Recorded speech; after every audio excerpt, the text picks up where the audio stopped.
Ladies and gentlemen, once again, a very warm welcome to today's webinar session on St. Lucia. It is great seeing over 200 people and still growing from over 75 countries joining today's webinar session. I'm very much pleased to also introduce you to all of our special guests. We have today with us the Prime Minister, the Honorable Alain Chastenet. Also with us today is Mr. Ryan Deveaux, the Chairman of the Citizenship by Investment Unit of St. Lucia, along with Mr. Nestor Alfred, the CEO of the Citizenship by Investment Unit.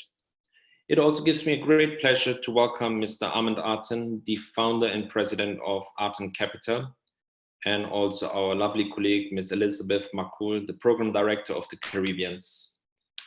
I will not take long your time. If you would have any questions throughout the webinar session, please feel free to use at the bottom the Q&A box, and you can type us any questions which we will be addressing at the end of the webinar session.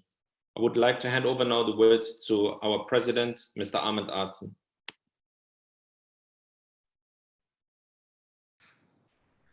Ladies and gentlemen, dear friends, Excellencies, Honorable Prime Minister, welcome again to another week of Arton Capital's webinar, which have started this month.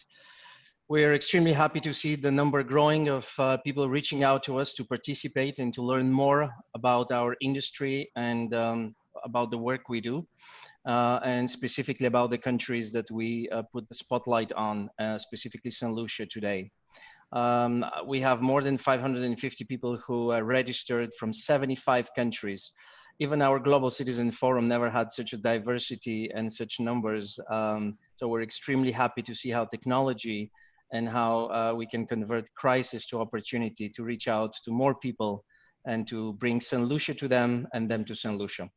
So as many of you are for the first time hearing about this, and I do see some friends, of course, and long-term partners in the list, but allow me in a few minutes to talk a little bit about who we are in order to position ourselves within the industry, talk about how we believe the current pandemic have impacted the supply and the demand, and as well as a fire chat conversation with Ryan Deveaux and the Prime Minister in terms of how the economy of St. Lucia has passed through the last few months, how the objective of the country government is to enhance the program and the economic benefits to their citizens. And as well, we'll turn out to Elizabeth and Nestor, who will discuss about all the details of the program and the latest amendment that will be announced during this presentation. So again, thank you very much for your time. In a first slide, I would like to discuss the fact that even though within the last 17 years, our company has been, we have today more than 12 different governments that trust us on the field of residency, citizenship, migration issues. And we're by far the company with more credit towards being approved from governments and different mandates in the industry. So we're extremely proud of the work of our team members and the government advisory body. We started, as you know, in Canada in early 2000, where we started with the province of Quebec, which is still our main mandate. And we have expanded throughout the Caribbean, Eastern Europe, until Solomon Islands, by advising small islands and developing nations, even though Canada is not none of that, but it is a country built by migrants, and how a foreign investment brought by wealthy migrants can support the economies of large or small countries. And we believe that today, after the pandemic, the attention of many countries towards our kind of migrants, the one that are coming with funds, with experience, and with passive investment that will contribute to the economic performance, to the job creation that every country in the world will need, will definitely spur a lot of interest from countries who will turn into residency or citizenship by investment as an alternative funding, as an alternative exit from this crisis. again, over the last 5 years only, through our firm, we have guided more than 4 billion of investments towards the countries we work with, helped thousands of families of expanding their reach, becoming global citizens, helping their families to expand their mobility, have better education, and today I would say having access to some of the better medical healthcare system around the world becomes a very valid argument for why these families have invested so much. And again, I believe that from government side, our work today with many governments as well as European Commission and international stakeholders will only increase the importance of the industry. When I look in 2008, Europe had one single program at that time, and that was United Kingdom. After the crisis of 2008 is where the 9 countries, 9 programs have came to the market within 5 years. We believe that after the pandemic, this will be a new reality where many countries will reverse their decisions or closing programs or increasing fees in order to actually become much more competitive in trying to attract these wealthy migrants that one will not steal the jobs, that will be the one who actually will invest in jobs, and more specifically, that will contribute to much needed funding to these countries. The next slide will show you a little bit what we believe, Arton Capital is also the most well-known in terms of passport index application and platform, which we created 4 years ago, has become the golden standard in terms of access to verified mobility, ranking, and visa requirements for more than 55 million users who have tested our website and got information. We're very proud to say that in the last 3 months, we launched also an application on Apple Store, which got already more than 22,000 downloads and great ratings. And that will be, I would say, the future of how people will be not only able to see where their passport can take them, if they need a visa or not, but yet I think, and soon to be announced, will be able to apply for a lot of kinds of e-visa and processing directly through these applications with the governments that we're working with. And we believe that the medical aspect of the medical profile, not only your digital information of the passport, will be the key new elements about human mobility and travel that will be part of Passport Index 2.0 to be announced soon. As well, for those who have been lucky enough in the last 7 years to follow in any of our Global Citizen Forum, I receive a lot of messages lately that people missed it and they look forward to the first opportunity of such a gathering. And unfortunately, we had to postpone, of course, the one that was supposed to be in May in Armenia. We look forward for next year to announce a bigger and better event. But I think the specialty of the Global Citizen Forum is that as a non-profit platform, we always gathered great minds, great people, 400 to 500 people from around the world, from governments, celebrities, stakeholders, partners, and spent 3 days in thinking what global citizenship means and how this will impact migration on all aspects, from micro to micro aspects for the generations ahead. So again, we have a lot to discuss in the next forum. In the meantime, the forum has created a lot of virtual opportunity, webinars and virtual digital memberships at a fraction of the cost. So we invite you to look at what we can offer as membership at the Global Citizen Forum. At Arton Capital, we're very busy as well, as I mentioned, with a weekly presentation on focus on countries where we have prime ministers or politicians discussing the latest changes and announcement about programs.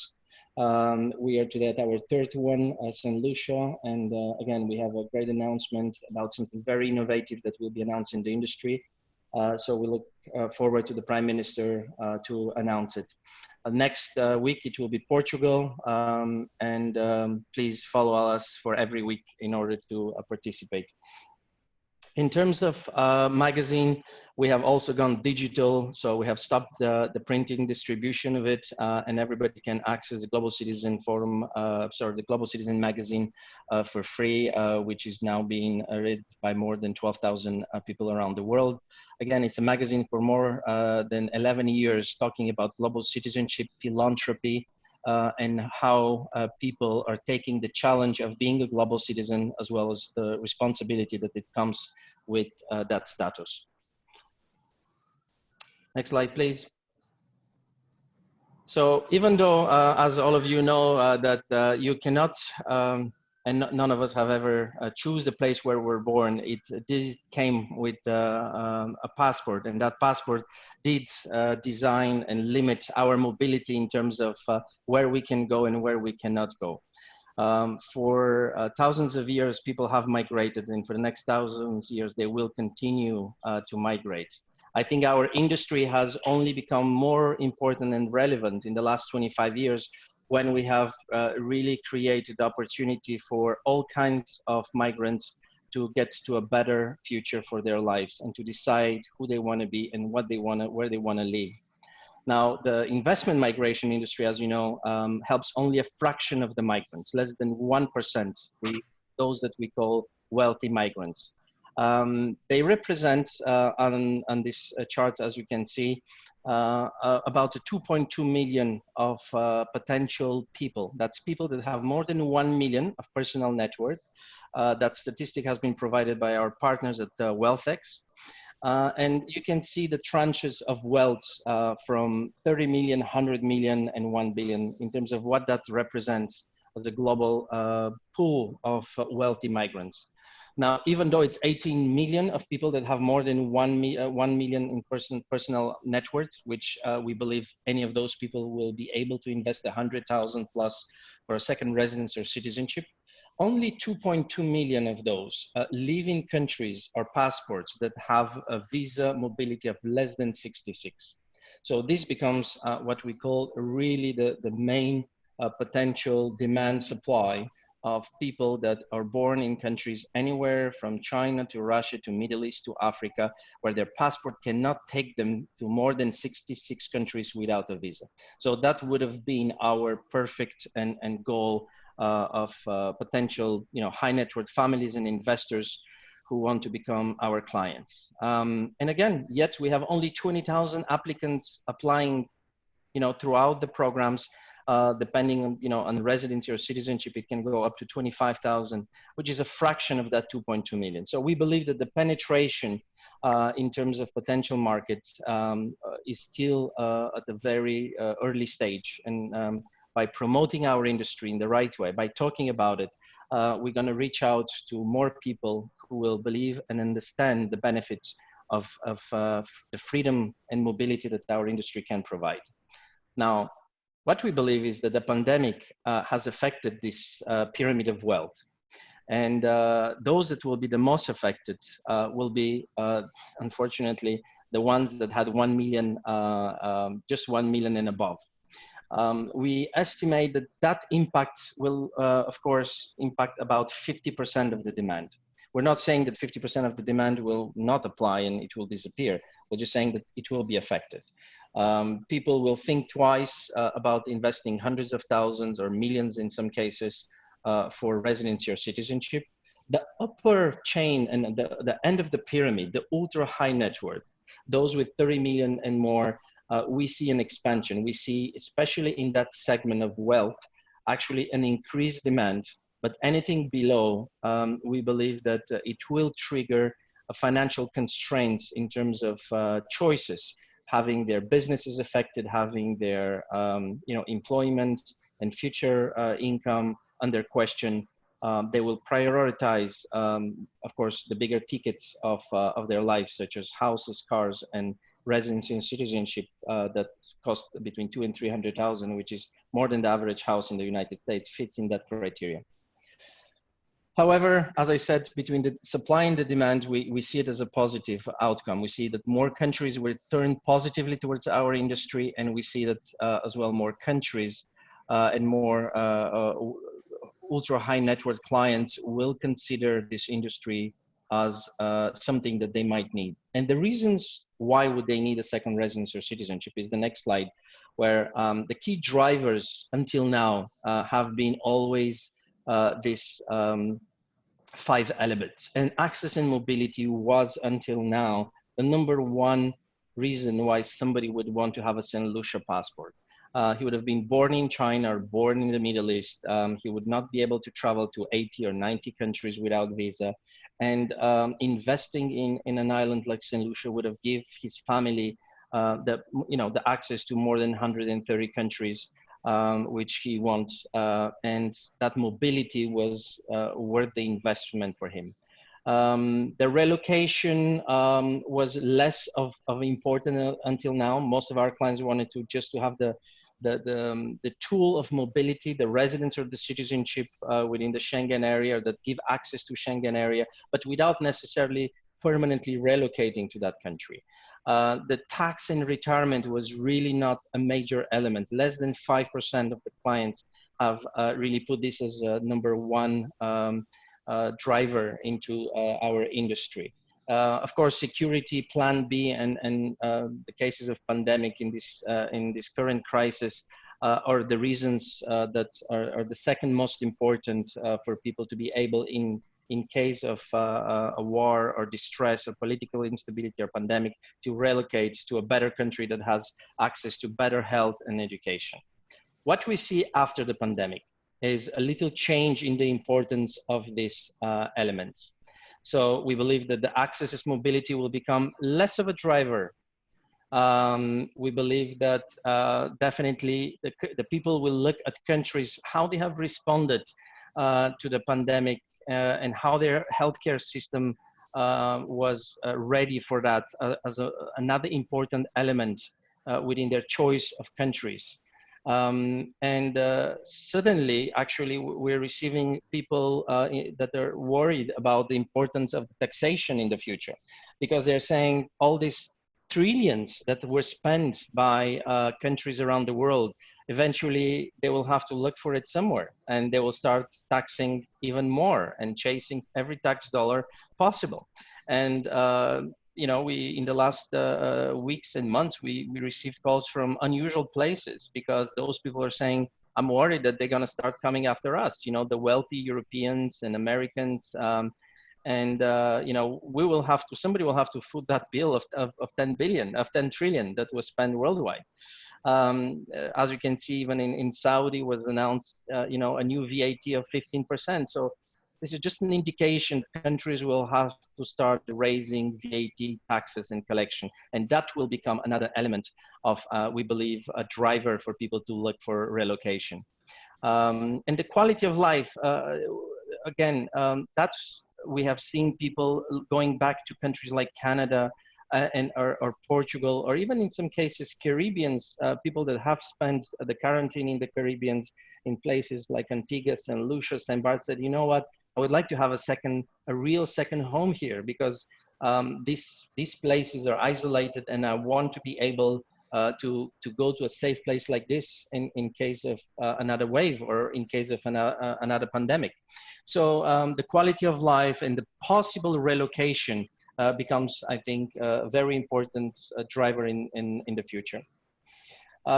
This is our humble view on how the industry will grow. We're still very positive about it. We think that the challenges will be on the short term, but nothing has really changed on long term, the potential of it. And I think on mid-term, there is an opportunity for innovation.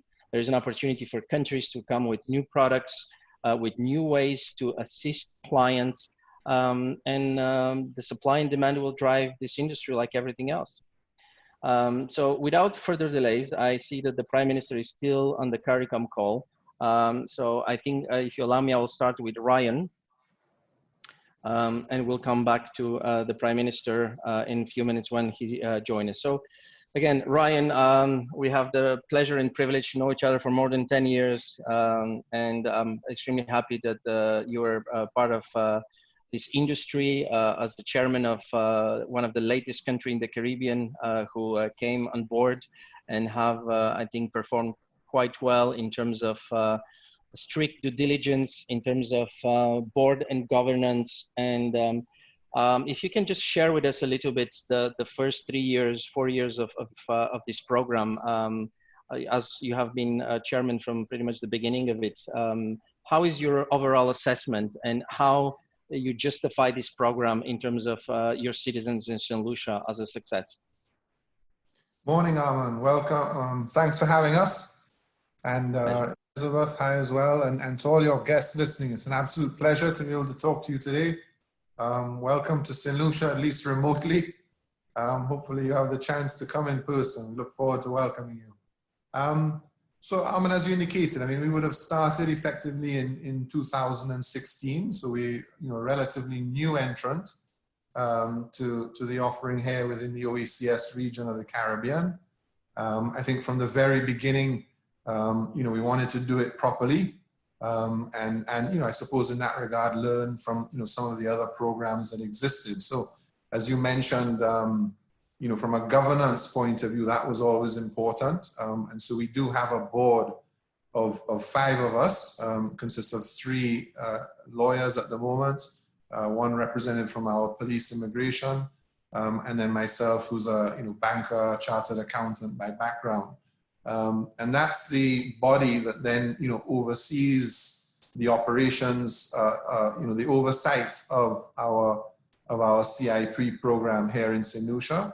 I think when you ask me about performance, to date we've contributed just over 130 million EC dollars to the government of St. Lucia. That's not insignificant by our standards, but at the same time, I think the potential is there to do a lot more. And that's, we've always been an island that has been open from our borders point of view. We've attracted, and in fact, to a certain extent, depended on foreign direct investment historically to help build our economy. And so we think that, this program has a lot to offer. We look forward to, continuing to, I think we have some exciting announcements today in terms of, changes that we've made.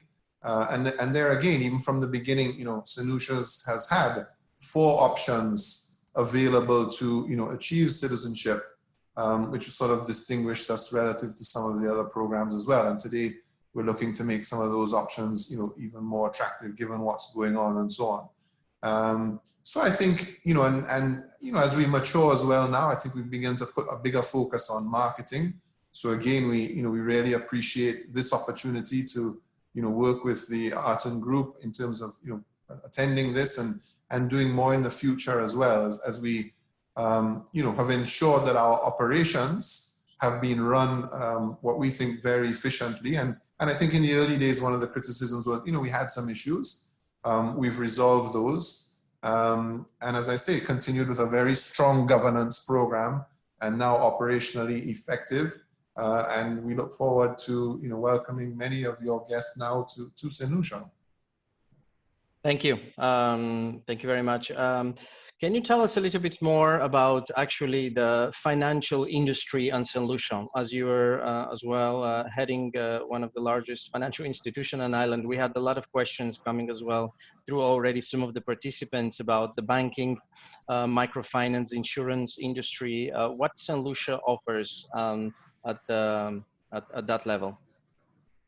Sure, thanks, Armand. On the banking front, we've been I think one of the things I would say is important to understand as well is even from a size of country and economy point of view, St. Lucia has 170,000. Some of our other sister islands are much smaller than that, typically 40, 60,000, depending on which one you're looking at. So we do have a large population base here. We have 2 airports. We have big one of the best marinas right behind me. All of those things generate a lot of activity here. And so in that regard, we've historically had a lot of banking here. Up until recently, we had most of the Canadian banks. It's been an interesting space to follow because we've seen transitioning of, the Canadian banks generally selling. And so we've had some of our regional conglomerates buying up. So today, you have Republic Bank active in the market. They've just bought Scotiabank. Throughout the OECS.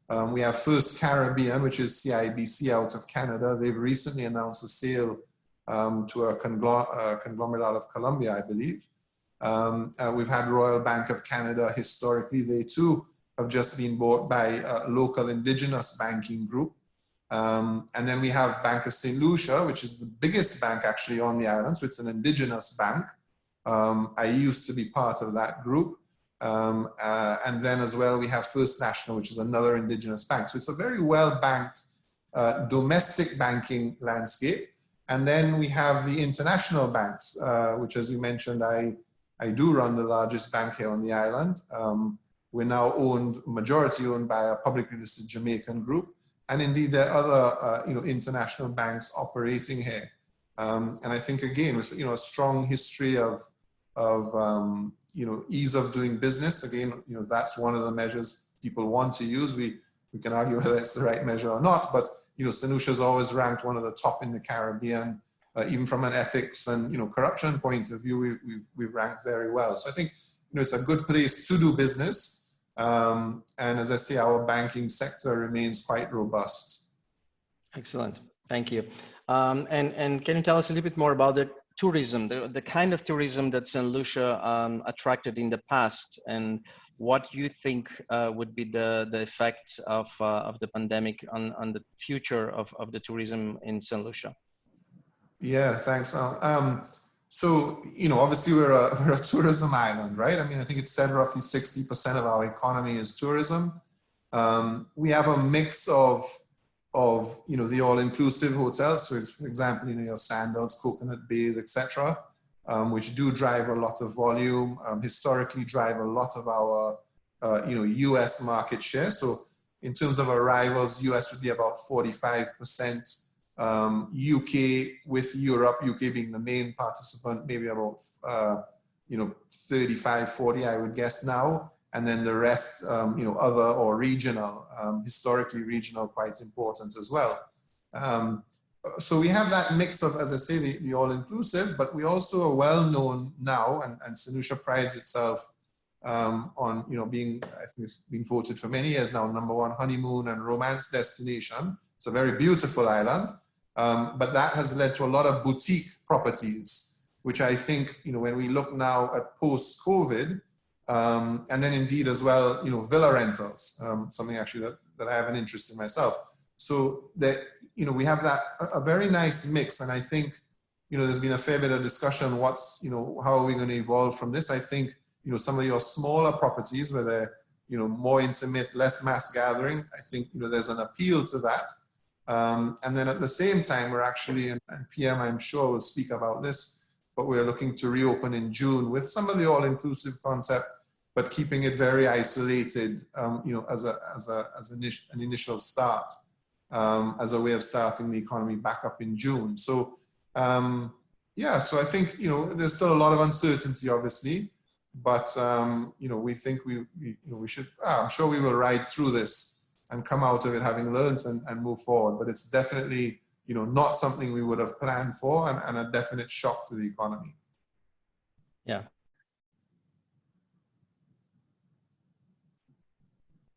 It is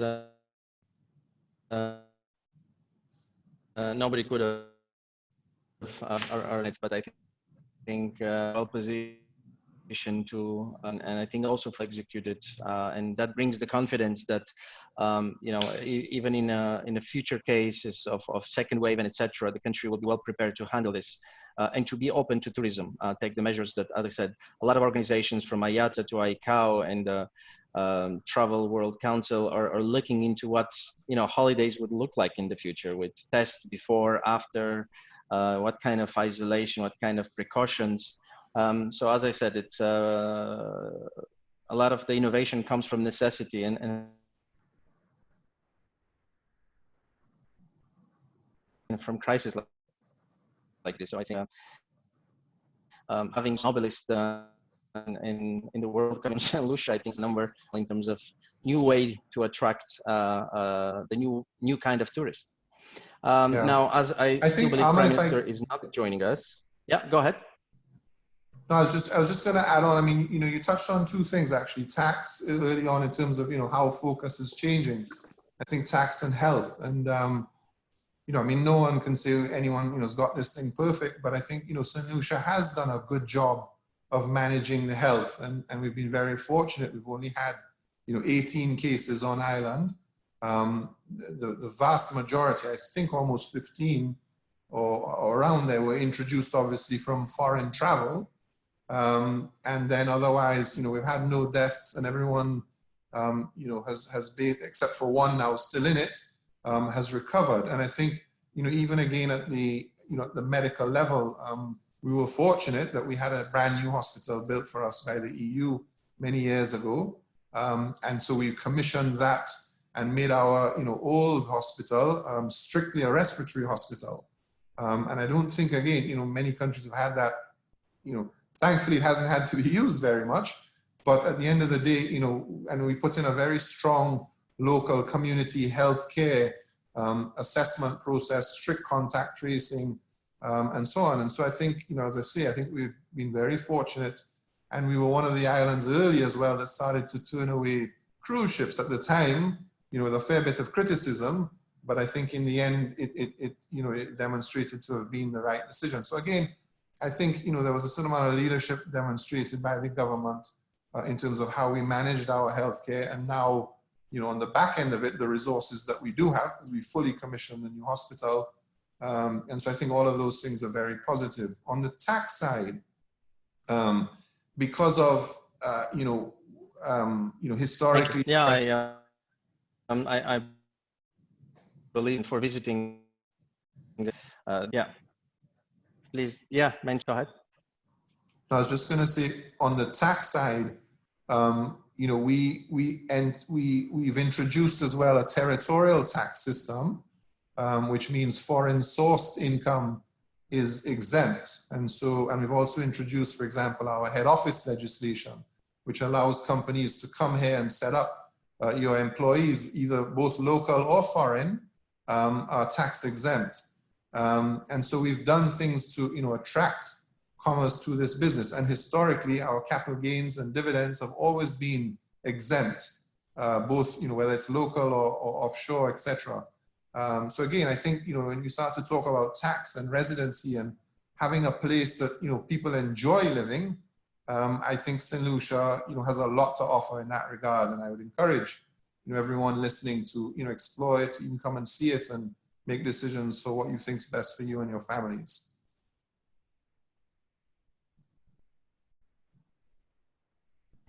Thank you. I think the Prime Minister is just joining. He's trying to join. Yes, I think he's trying to join. Ryan, if you can find out what his challenge is so we can address it. Sure. Can I just make a call then? Yeah. Sure. In the meantime, maybe Elizabeth, you can just start with a little description with Nestor about the program, general qualification requirements. And as soon as Prime Minister is with us, we'll get back to the questions for him. Okay, yes, we can do that. Okay, so just 1 second. Okay, so Nestor's off the phone. Just saw him talking. Good morning, everyone. Good morning again, Nestor. Thank you for joining. Hi, good morning, Elizabeth. Good morning. Okay, so while we move on until the Prime Minister joins, I wanted us to touch on some of the reasons why persons should choose St. Lucia. Why St. Lucia rather than another program? What makes St. Lucia unique? I also want to remind our guests to send in your questions, because Nestor would remain on the webinar along with Ryan to answer any of the questions. And once the Prime Minister has time, he would also stay on at the end when we would answer those questions. So please continue to send in your questions. Yes, so Nestor, as I was saying, if you can share with us some of the reasons why I should choose St. Lucia over another program. Good. Elizabeth, good morning to you, and as well as Armand and Ryan. The reason I was on the phone was because I was trying to guide the Prime Minister in logging on. If you or Armand or whoever else can send him the link via WhatsApp, that would be very helpful. Okay, right. No problem. Well, viewers, good morning or good afternoon, wherever you are, and welcome to this panel discussion and webinar. Elizabeth, this question is a very common question, but it's a very important and profound question as well. as you would know, that there are very striking similarities between those islands within the Eastern Caribbean islands who offer such a program. We can all boast of having the most beautiful climate. We can all boast about having the most beautiful people and beautiful beaches and turquoise water. But there are some distinctive features which separates those programs. And thank you, if I can elaborate on St. Lucia Zone. You know, I start from the premise that when someone makes an investment, whether it's of $100,000 for the National Economic Fund, or it's $300,000 for real estate, they are making an investment, and that investment is important. The end result of that investment is the issuance of citizenship and eventually a passport. So one of the features that distinguishes St. Lucia is the fact that we spend a tremendous effort in understanding who those applicants are. We spend tremendous efforts in conducting extensive due diligence to ensure that those persons have good repute and are worthy to be afforded a St. Lucian passport. So in doing this, what we do is that we also protect that investment of those applicants. And what I mean by this essentially is that at the end of the day, when such a passport is issued to those individuals, they can rest assured that they have a passport that will allow them to cross borders, and more importantly, will allow them to cross the borders of all of those 146 countries in which we have visa-free status with. So one has to be centered on the protection of that applicant's investment amount. Coming out of this whole issue of the conduct of due diligence is the issue of integrity. Look, we need to understand that this program has to have some footing. And we also believe that the issue of integrity is so very much tied in with the passport that we issue. And therefore, one of the things that distinguishes us is the focus that we spend on ensuring that the integrity of this program is maintained. Indeed. And thirdly, is the idea or the issue of transparency. Correct. St. Lucia spares absolutely no efforts in ensuring that the revenue base of this program is public knowledge, that the number of applications we receive is public knowledge, where this applications come from is public knowledge. So there's no hidden agenda. And therefore those three pillars is really what distinguishes this program from all others.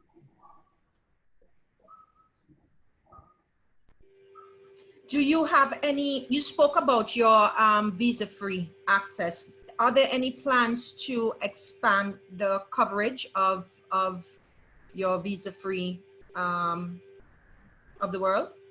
Are you looking into adding more visa-free agreements? Having visa-free countries is very important for such a program. I don't want to speak on the behalf of the Ministry of Foreign Affairs, but I believe that there's a continuous efforts in trying to create relationships with friendly governments. In recent times, last year, we had established some kind of relationship with the UAE. However, it is only in regard to official passports or diplomatic passports. But we hope in time, as those discussions and diplomatic relationships improve, that they can be expanded to permanent passports. So yes, that effort is ongoing, and I think it's a very important effort as well. Okay, great. Okay, so moving on, I think the Prime Minister is still trying to get on. I think we're trying to sort that that problem. Okay, so tell us some of the qualifications that an applicant would need to have to be able to apply, or would have a favorable application. I am sorry if I can just I just want to let you know that the Prime Minister is on. Oh, wonderful. Good. Welcome, Prime Minister. Thank you. My apologies.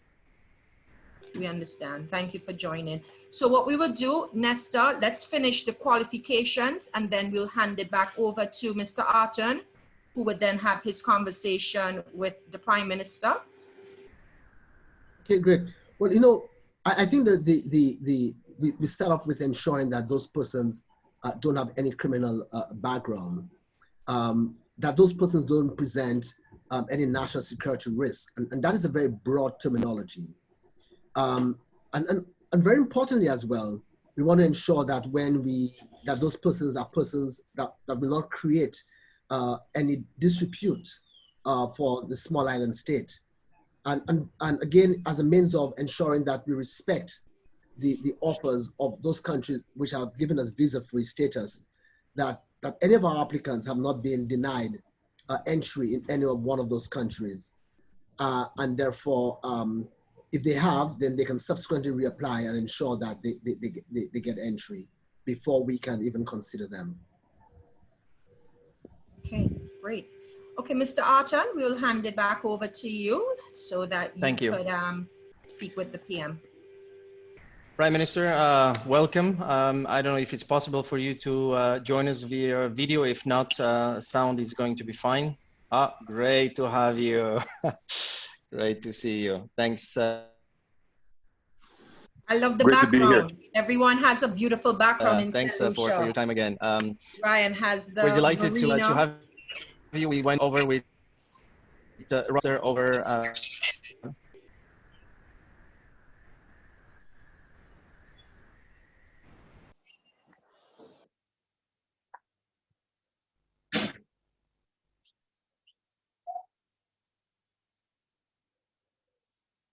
Can you hear me? I can hear you now. Okay, sorry for that. Prime Minister, without further delay, I wanted to ask you how have you guided, and I believe with a great success in the last months we had that conversation at the beginning of the crisis. So 2 months pretty much later in it, do you believe we're post-COVID or we're still in the middle of it? You had a very positive outlook on how we're going to get out of it and what will be the impact on short or mid-term in terms of tourism, and how what kind of decisions have you taken in order to safeguard the economy of St. Lucia and the quality of life of St. Lucian citizens? Well, thank you very much, Arton. Again, I want to apologize to everyone for being late this morning. But in part why I was late was trying to deal with some of the issues moving forward. I was on with 2 global leaders, which were attempting to solicit their support in advocacy for what we call the small island developing states of the world. Maybe by just background, Arton, that I have found myself extremely well placed to deal with COVID, as impossible as that may seem. So in 1991, I was the head of marketing for a major hotel company here in St. Lucia when we had to deal with the Gulf War. And those who are old enough like myself to remember that, I mean, literally the world shut down for a 3-month period of time. And so some of the things that we've gone through right now are repeating themselves. I was the head of marketing and sales globally for Air Jamaica when we had 9/11. And so I understood from an operational perspective that when we had the airline industry and many other industries globally, particularly tourism, shut down for almost a 3-week period of time and then building back that industry, I was really hands-on at ground level, ground zero, to help with that.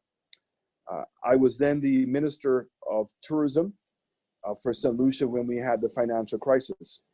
And we were able to implement policies in St. Lucia while I was the minister that we saw the growth of our tourism industry by double digits in 2010.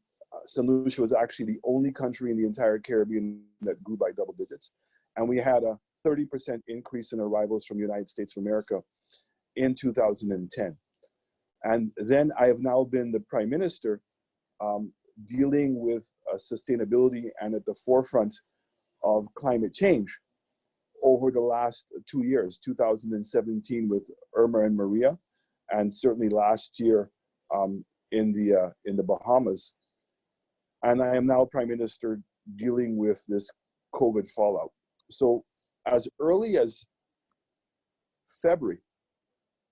And where I saw things going, we had projected that there was going to be a possibility that we would have seen a complete shutdown of flights coming to our country. So certainly once COVID got to Italy and started spreading to Germany, and then got into the UK, the US, and then Canada, certainly once you were going to have to put on quarantines for anybody arriving to your country, in essence, what you would be doing is shutting down your border. And because of the work that I had done previously as an economist, I understood the economic implications that that would have created. And so in the case of St. Lucia, we started very early working with the IFIs, the International Financial Institutions, and we were able to raise over 500 million EC dollars in borrowings, which is on concessional terms, to deal with the financial gap that we were seeing that was going to be coming. And that financial gap has come as a result of closing your borders, that we've seen our internal revenue drop by 50% in the first month, which was in April. And we're projecting pretty much the same thing for the first quarter. So St. Lucia has gone out and found the funding to finance our budget for the year. That being said, there's still two critical issues. One is, do we generate the revenues that we're projecting? And so we have projected almost a 30% decline in revenues. That number could potentially be worse if we see our borders shut down longer than September.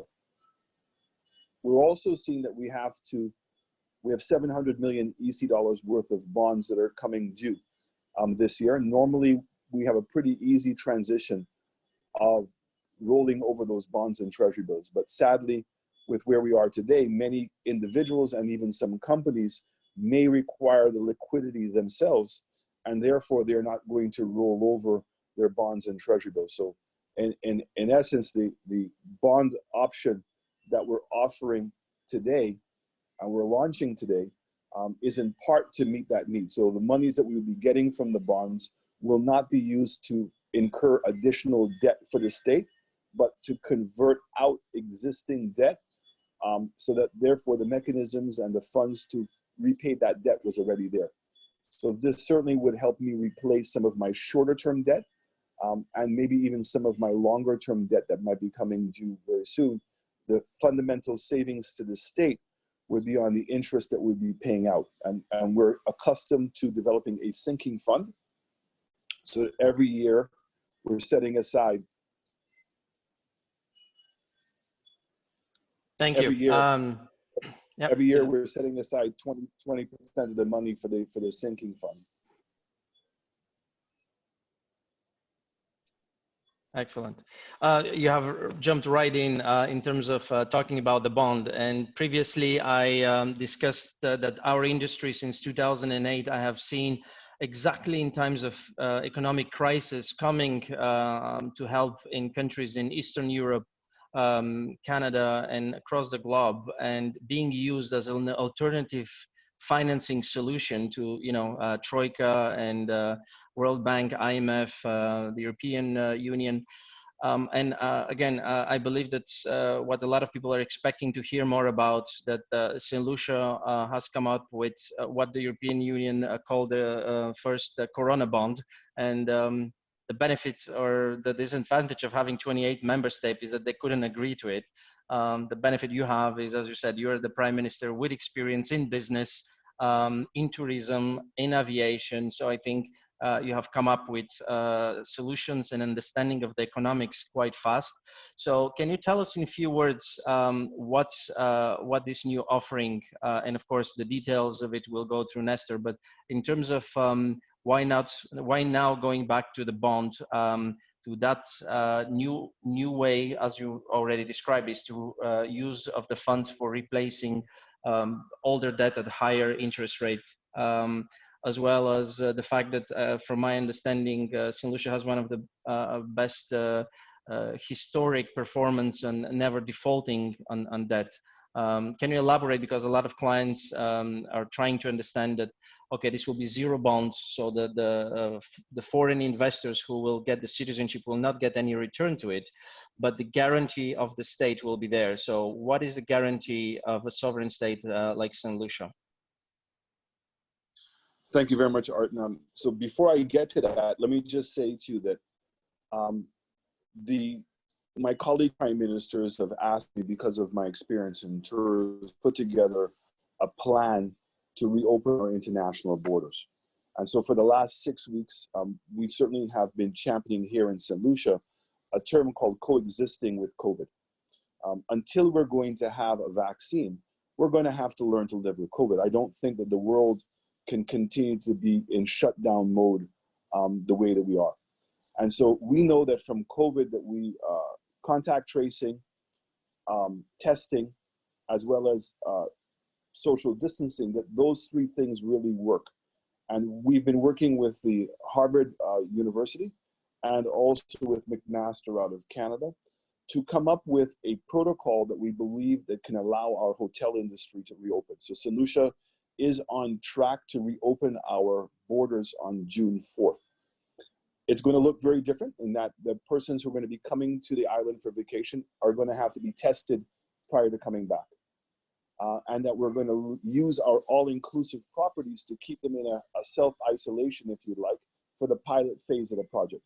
And I think that once we can gain the comfort that the testing persons doing a test prior to coming down, not having symptoms, the sanitization in the planes, sanitization at the hotels, as well as temperature checks, can help us significantly in reducing the risk of a person being contagious while they're down here on vacation, and certainly not being exposed down here when they return back home. So all of the staff would be tested before they go to work, not every day, but once, that they would take showers on properties and they would leave their clothes on properties. I say that because tourism is a critical component to our economy.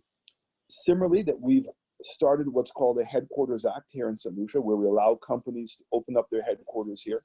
Once they have 10 employees or more, that they can be here tax-free, and that we allow persons to bring employees from around the world, no work permits, and no one pays any personal income tax. And we've now seen that industry, even in the midst of COVID, growing. Our IT sector is now looking on the verge of doubling in the next 3 months. So because of what's taken place in Jamaica, many of those companies now are putting secondary facilities in St. Lucia. We are the first in the Caribbean to have an artificial intelligence facility here in St. Lucia, and that is doing extremely well. So I think that we're poised for a major takeoff. And also we are very lucky that we had a significant number of capital projects that were on the verge. So we have an international airport for $250 million US, where the financing was already in place. We have almost $150 million US worth of road projects that are about to take place in our country. We have a new police headquarters. We have 2 new hospitals that we're opening up. And so those projects are certainly giving us the opportunity to create a significant amount of economic activity. And what's good, all the financing for those projects were put in place before, and they all have their own revenue streams because it was the airport tax and a gas tax that we used for that. So the purpose of the bond really is to replace some of our existing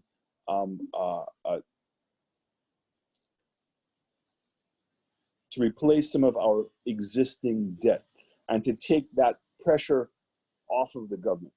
And it's to have the discipline which St. Lucia has had, and you made reference to it, that while some other countries in the Caribbean have gone to restructuring programs with the IMF, St. Lucia never has. St. Lucia has never had to go to a restructuring program. And we've always honored all of our debts. And this is something that we're certainly very focused on maintaining that level of reputation.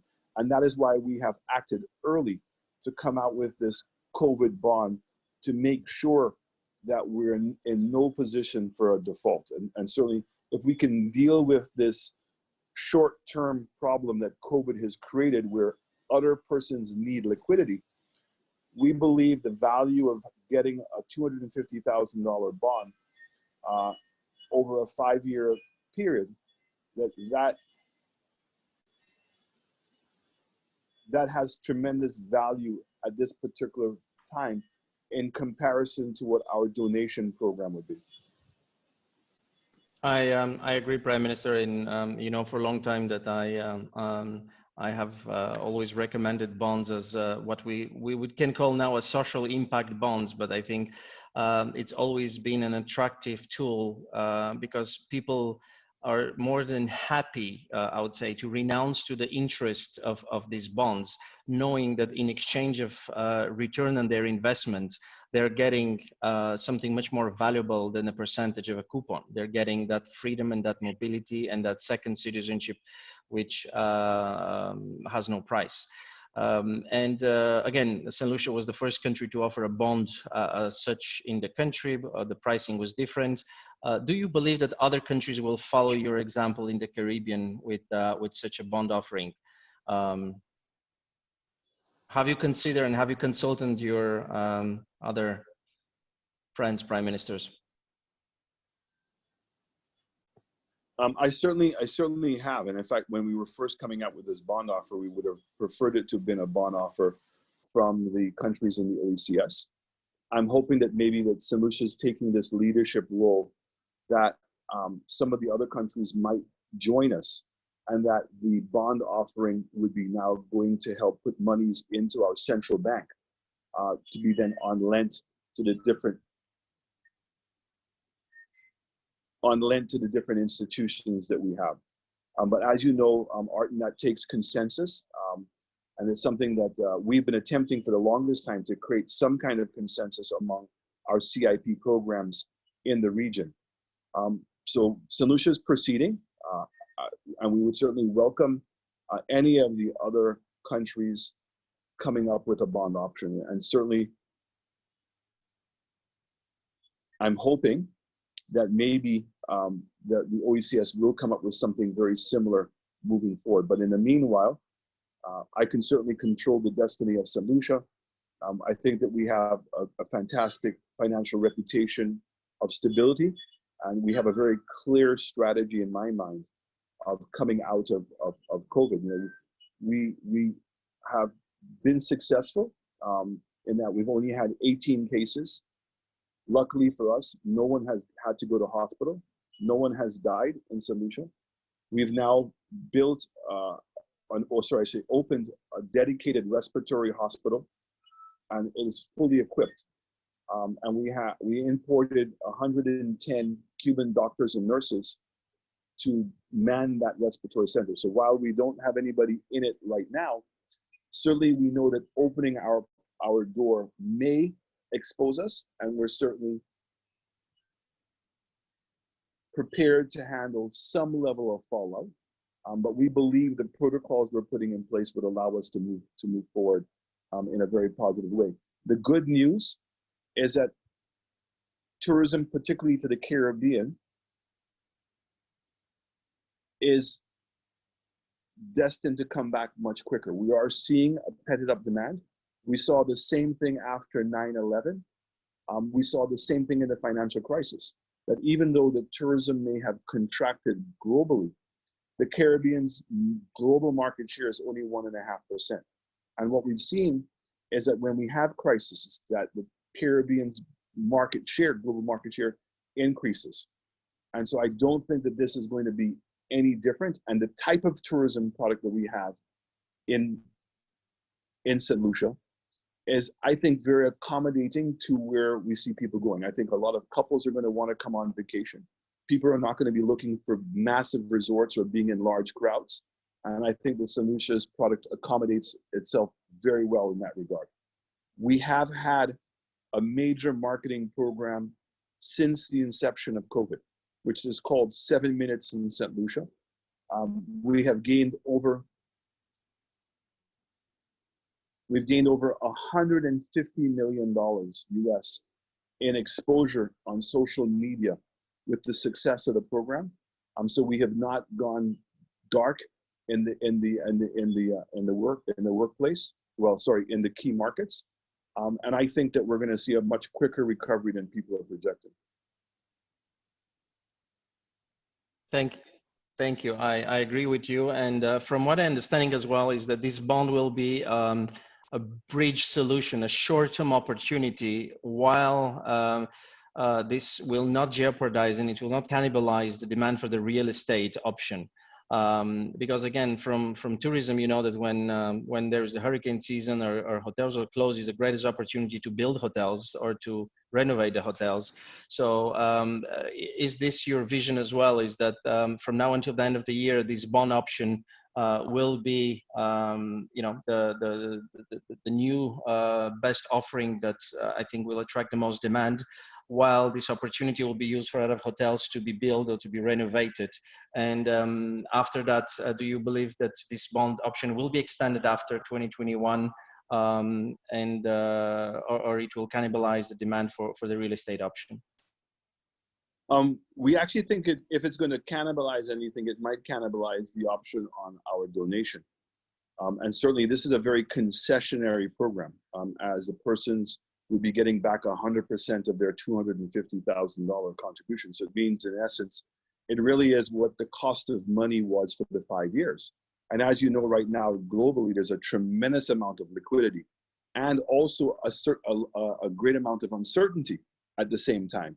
So the cost of money over the 5 years is not considered to be extremely high. So from the country's perspective, we are repaying this money in 5 years' time. So in essence, a person is going to get a citizenship for free if they hold on, or at a very marginal cost, because we don't think the cost of money over the next 5 years is going to be very high.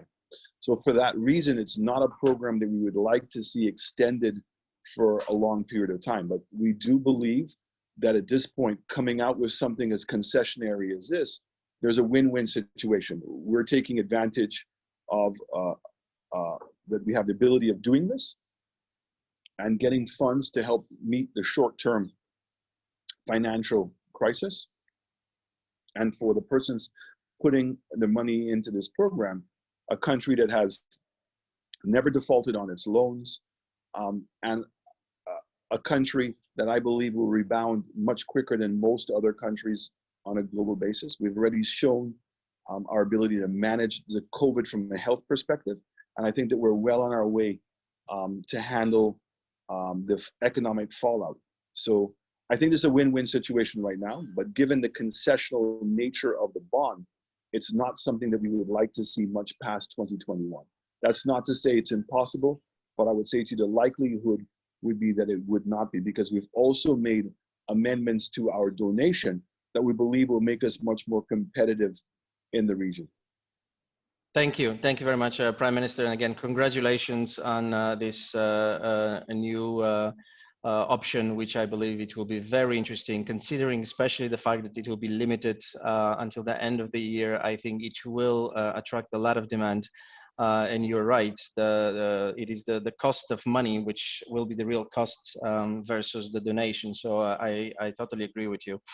And as you mentioned, there is other changes that have been introduced as recent as with this relief bond in the last 24 hours approved by Cabinet. I would like to turn to Elizabeth and Nestor to disclose how the unit have first amended some of their procedure during the crisis, as well as what are those changes that will make the St. Lucia program one of the most attractive going forward. And Prime Minister, again, thank you for your time. If you want to stay with us, there is a lot of questions for you and in general for St. Lucia, so more than happy to reach out to them. But if you have other meetings and calls, we understand. We'll ask Ryan and Nestor to fill in those questions. So thank you for your time. And thank you very much, Arton. I'm going to take the opportunity to leave because I do have to go to a cabinet meeting. But I just want to say thank you for organizing this event. And I very encouraged and supportive of my team, Ryan and Nestor, and the incredible job that they have been doing. And I'm looking forward to getting the support of everyone on this call and moving forward. And may God's blessings continue to be with everyone. Thank you so much. Thank you.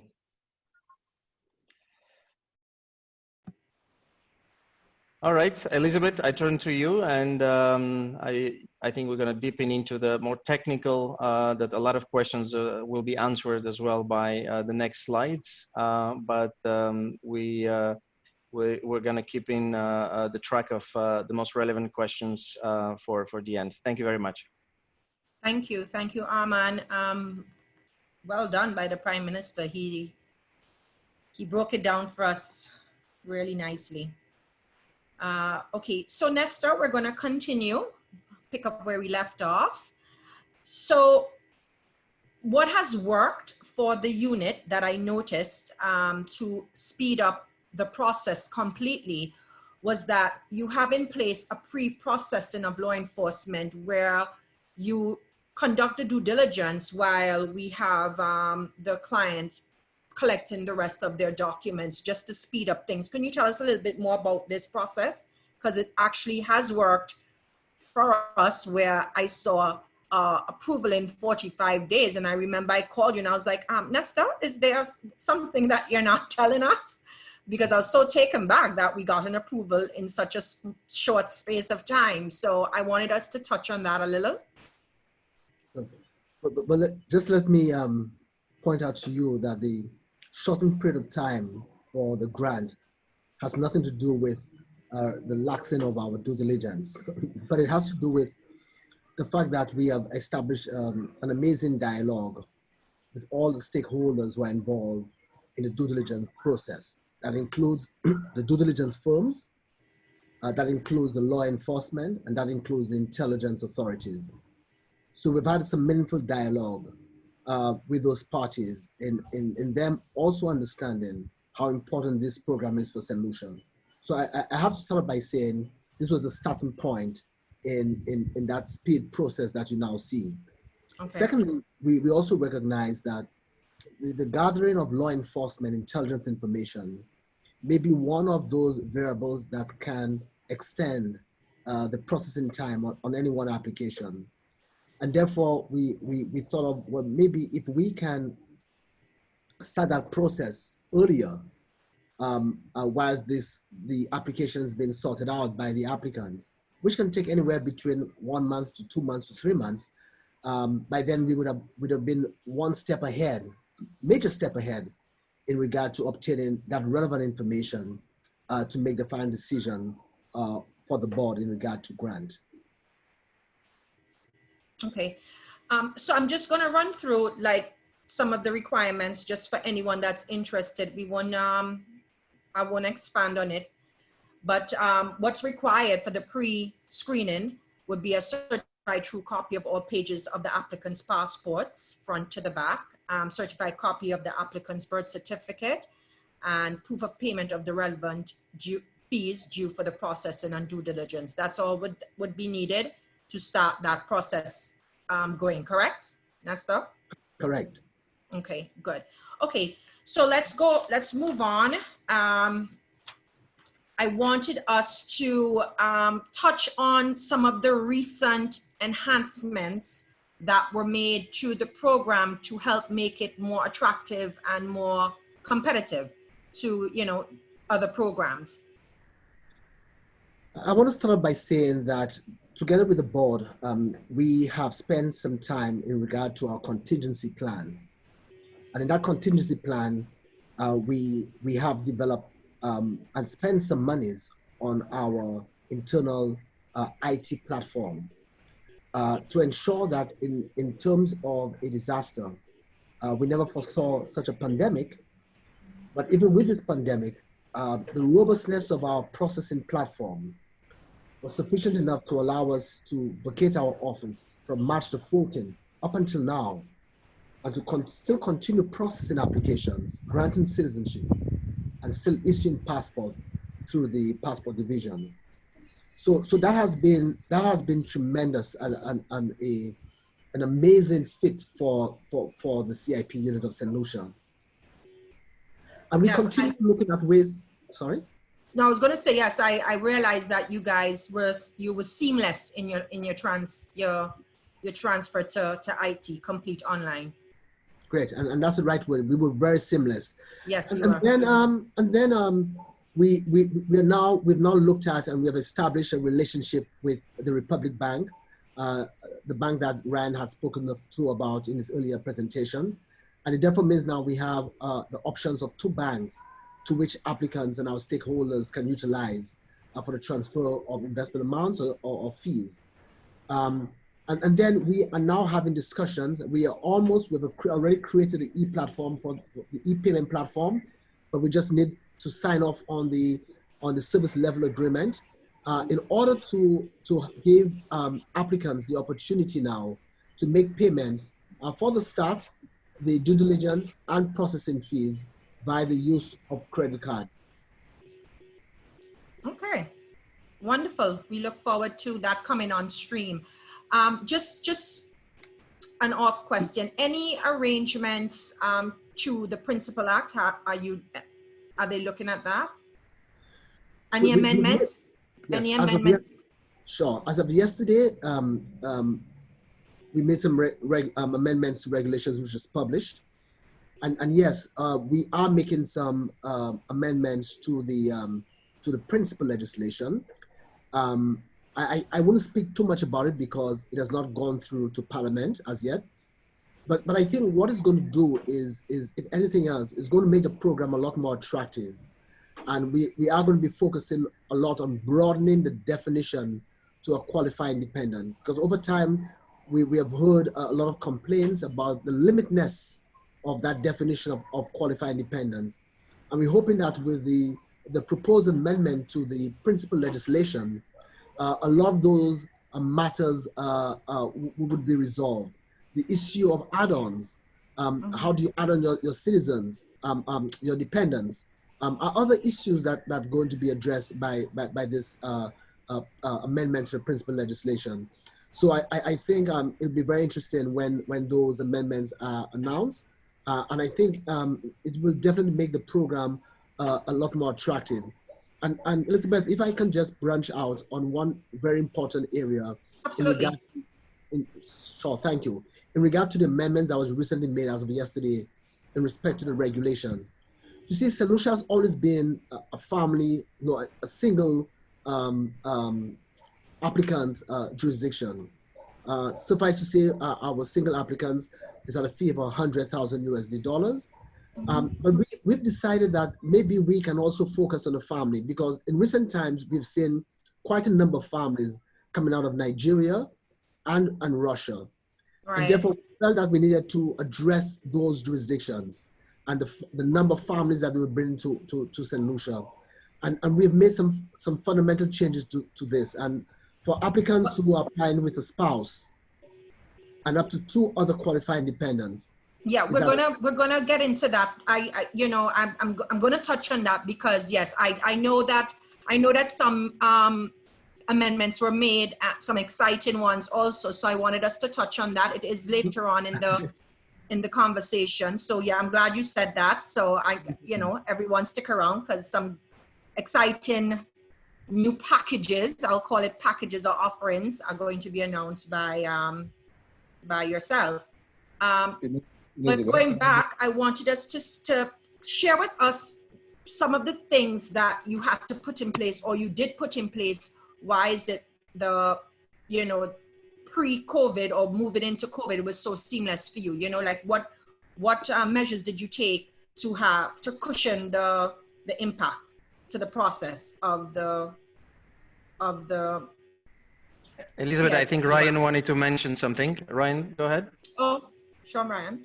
I was just going to share, actually, just to clarify that those changes have already been approved at the board level at cabinet, and therefore need to go at the next sitting of Parliament. So they are imminent, and as Nestor said, stay tuned, and we look forward to being able to share those in the very near future. So yeah, so we expect hopefully within a month that we can have those out to the industry.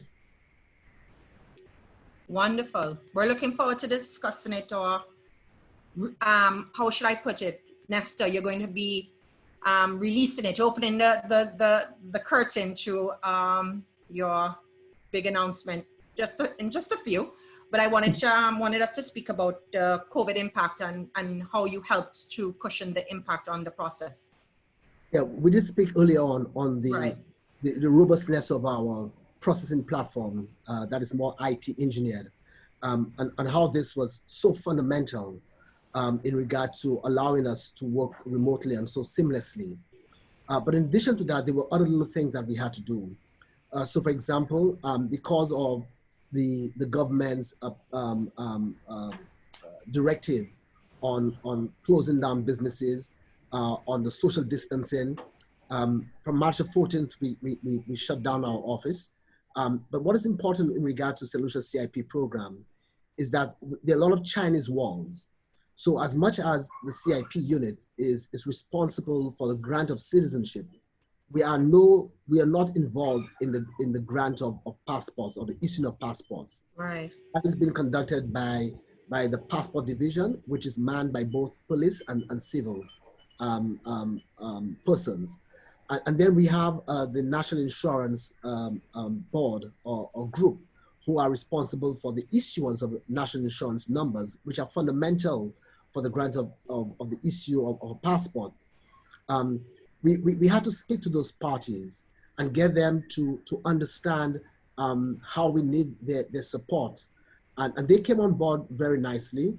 And because of they coming on board, we were able to go through the process of granting NIC numbers and the issuance of passports outside of having an original certificate of registration. Yeah. So we had to issue what is called a letter in lieu of certificate. So that was very important. And of course, the passport office had been open even with the lockdown. They've been open right through. And then we're looking at the issue of the oath of allegiance. Again, what we're trying to do is to create a platform where maybe in the next few weeks or next few months, I should say, there may not even be the need for physical files. And the oath of allegiance is another example of us simply having applicants to upload this from on our portal and for us to see it in real time. So look, so we have taken some very strategic decisions in regard to a COVID-19 impact and how we can ensure that this processing platform or this avenue that is so vital for the generation of revenue for the government of St. Lucia remains viable and remains running and beneficent. Competitive, correct. But I noticed you said something just before. You said you think in a couple of months there might not be need for physical files. So is it that the board is looking at not having applicants need to send hard copies or originals? Is that something that's... Yeah. The discussion has had with the board. Okay. Because look, we only have limited space in filing all of those documents. So we are getting to a point to making a determination as to which of those documents are so vital for the site and the field. And those that are not so vital, is it so important that we get the original of those copies? Right. So we are going through that process. We are very close to concluding on this. But I think when we conclude, I think will be the issue of storage, the issue of the capacity to store electronically. And saving the trees. And saving the trees. Less printing of paper. That is right. So we've gone to that point already. So we have the storage capacity, but we're still trying to iron out just a few things to make sure at the end of the day that we get it right. I think that's going to be one of your biggest enhancements to the program. Okay, Elizabeth, so if we can just even share that as a board, yes. We had moved, we still do our meetings every 2 weeks because I think, again, an interesting feature of St. Lucia CIP is all the applications come to a board to be decided on, which on one hand could be said to slow things down, but we have meetings every 2 weeks. And we've moved to being fully online for probably over a year now, I would guess longer. So in fact, all of our deliberating, again, when it came to this COVID, we were able just to carry on seamlessly. We've continued to have very regular board meetings, indeed extra board meetings because of all the changes we've been making. So I think, again, all of the things we put in place have now served us, very well through this, and we look to continue innovating and hopefully leading, leading our program through these changes. Wonderful. Okay, so there is a new bond offering, and I'm going to put it to both you, Nestor and Ryan, to discuss it, so as we can make it clear to our participants and our listeners, because we noticed there was some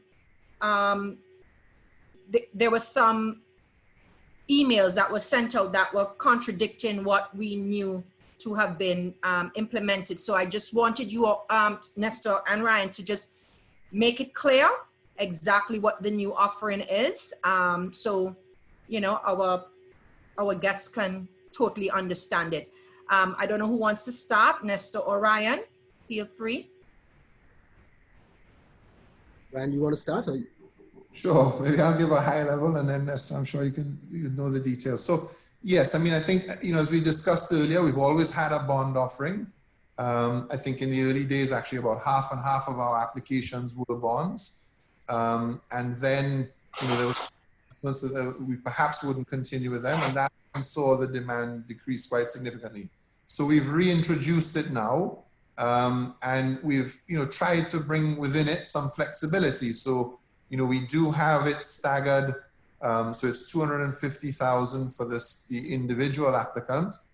There's also the processing, not the processing, sorry, an administration fee, which was historically 50. We've reduced that now to 30 across the board, so all the options. And then for the family of an applicant and one dependent, we've offered the 250,000 over 6 years. And then for the family, and I believe it's up to 4 dependents, up to 7 years, or alternatively, the 300,000 option over 5 years for that family option. So at the multiple dependent level, we're giving you options. And as was indicated, for us, we look at this as the cost of money in terms of replacing existing debt. And therefore, that's why we've said we would offer this until the end of the year, December 31st, 2020. And so that, I think, summarizes. I mean, Nestor, if you'd like to add, or if I've forgotten something. Let's move on. We can move on to the next slide where it speaks on it in more detail. Right, okay.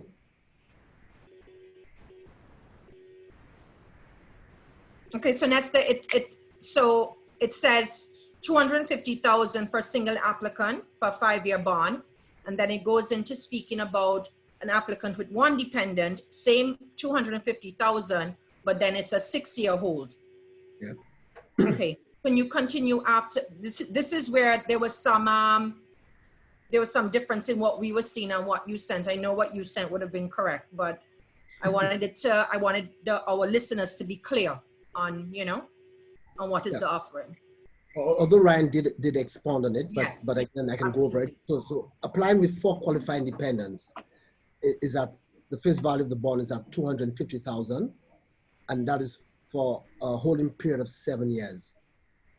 And then you have, if for the same 4 qualifying dependents, but for a longer term period, a shorter term period of 5 year holding period for $300,000 with the same 4 qualifying dependents. And then anything after the applicant and 4 dependents, which is a family of 5, it's 15,000 extra. So any add-on beyond the 4 and the primary applicant is $15,000. Okay. Just a question to understand, right? This additional 15,000, it's an additional investment in the bond. So the price of the bond, instead of 250, it could be 265. If there is the fifth applicant, correct? Fifth dependent. Yeah. Another qualifying dependent, then you pay beyond that set number. You pay $15,000. Okay, so there will be bonds from 250, 265, 280, 295, or 300. So that will be the nominal amounts. They're all going to pay 0 interest to the investors, and the must hold period will vary from 5 to 7 years, correct? In a nutshell, yes. Okay. Yes. And then this new COVID relief bond, the COVID-19 relief bond, this goes into effect today? As of yesterday when it was published. Yesterday. Okay, yeah. So the website would be updated accordingly, and your calculator and everything. Yes. Yes. Okay. Is the bond going to be a printed paper delivered to the client? Is it going to be a certificate or just a digital confirmation of how exactly would be the technical issuance and confirmation clients will have, and the process for repayment after 5 years? I mean, I guess none of the first bonds have yet arrived to the 5-year period, but it's good for clients to know that they heard from Prime Minister the chances of getting their money back are quite high, probably the highest in the Caribbean. Now, a lot will ask very technical questions about, how do you buy the bond? Do I have to go through a broker? Is it a security? Can I put that into my portfolio? Does it has an icing, or it is a physically delivered paper bond that I'm going to keep in my safe, and after 5 years I have to return to you in order to receive the money back, or I can give the order to sell that bond electronically? Okay, so to apply for this bond, you would have to come through the Citizenship by Investment Unit, because purchase of this bond allows you to be granted citizenship and hopefully the issuance of a passport. So anyone who's applying for the route of the grant of citizenship through this bond offer would have to apply in the traditional way to the CIP unit. Now, when the CIP unit grants that citizenship through the investment in that bond, the Citizenship by Investment Unit will then have some conversation with the Ministry of Finance, because the Ministry of Finance is the body responsible for dealing with government issued papers. So the Ministry of Finance at that stage now will issue the necessary documentation. It'll be a bond certificate to the applicant, and the Ministry of Finance will be the sole body responsible at the end of the holding period to return those sums of monies back to the applicant. So CIP at that stage after the grant of citizenship is removed from the picture, and the Ministry of Finance, which is the body responsible for government papers, will undertake the role at that time. Armand, can I'll just expand. So they will be issued under the National Savings and Development Bonds Act. And as Nestor's pointed out, our Ministry of Finance is the body that executes on that mandate. We do have a regional securities exchange where existing government debt, more particular to the shorter end, so our T-bills and so on, and that's an active market and regularly traded. At the moment, we don't have, as far as I know, an ISIN number attached, but those are actually discussions, and you've touched on the tradability of these bonds is a discussion that is still ongoing. So that's where we are at the moment. I hope that clarifies. Yes, thank you. I received a question because it's about the bond itself. I just wanted to ask the question so everyone can understand. So let's say it's a single applicant with the spouse at 250 and they have only one additional dependent. Would it then go to 25K to add that dependent? So if it's a primary applicant applying with a qualifying dependent, it would only be $250,000 USD for 6 years. And then if there is a second dependent, like a child, like a family of 3, would it be 3? Then anything beyond the first qualifying dependent, unless of course if they're applying with 4 qualifying dependents, then will be face value of 250, 7 years. But let's assume it's a primary applicant with two qualifying dependents, then it would be 15,000 USD dollars for the second qualifying dependents. Okay, it was just a question they wanted to clarify. Okay, so now that we touched on the bond a little, we do have other offerings, by the way, and there were some enhancements made just yesterday to your offerings, as in the National Economic Fund. I wanted both of you to share with us the new offerings for the NDF and the different changes that were made. As I may have previously jumped the gun by speaking about some of those amendments. Yeah, that's fine. Look, but here we're going to break down the fee structure. Right here we can break it down. As I had said, that we are very single focused with our donation for a single applicant being 100,000 USD dollars. We recognize that we were getting quite a few families out of Russia, and in recent times, quite large families out of Nigeria. We thought that, look, there is a market for us to enter into and to provide some relief for some of our potential applicants. And therefore, we decided to create a special niche for large families, for at least families of 4 and beyond.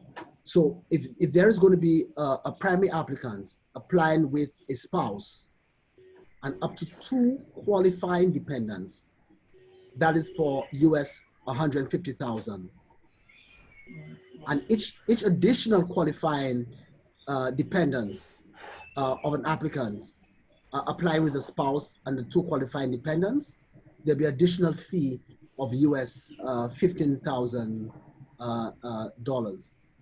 And each additional qualifying dependent beyond this would be additional 25,000. That was already existing in the law. And then one of the new additions to this is any newborn child of a citizen who is 12 months of age or below, it will now be US $500. Prior to this, of course, it was 25,000, and we see the need now of making this really concessionary for newborns. Nice. And, okay. So Nestor as well, adopted children as well, just to be clear. Okay. So through birth or adoption. Mm-hmm. Okay. So that Ryan, sorry, we have a question on the bond.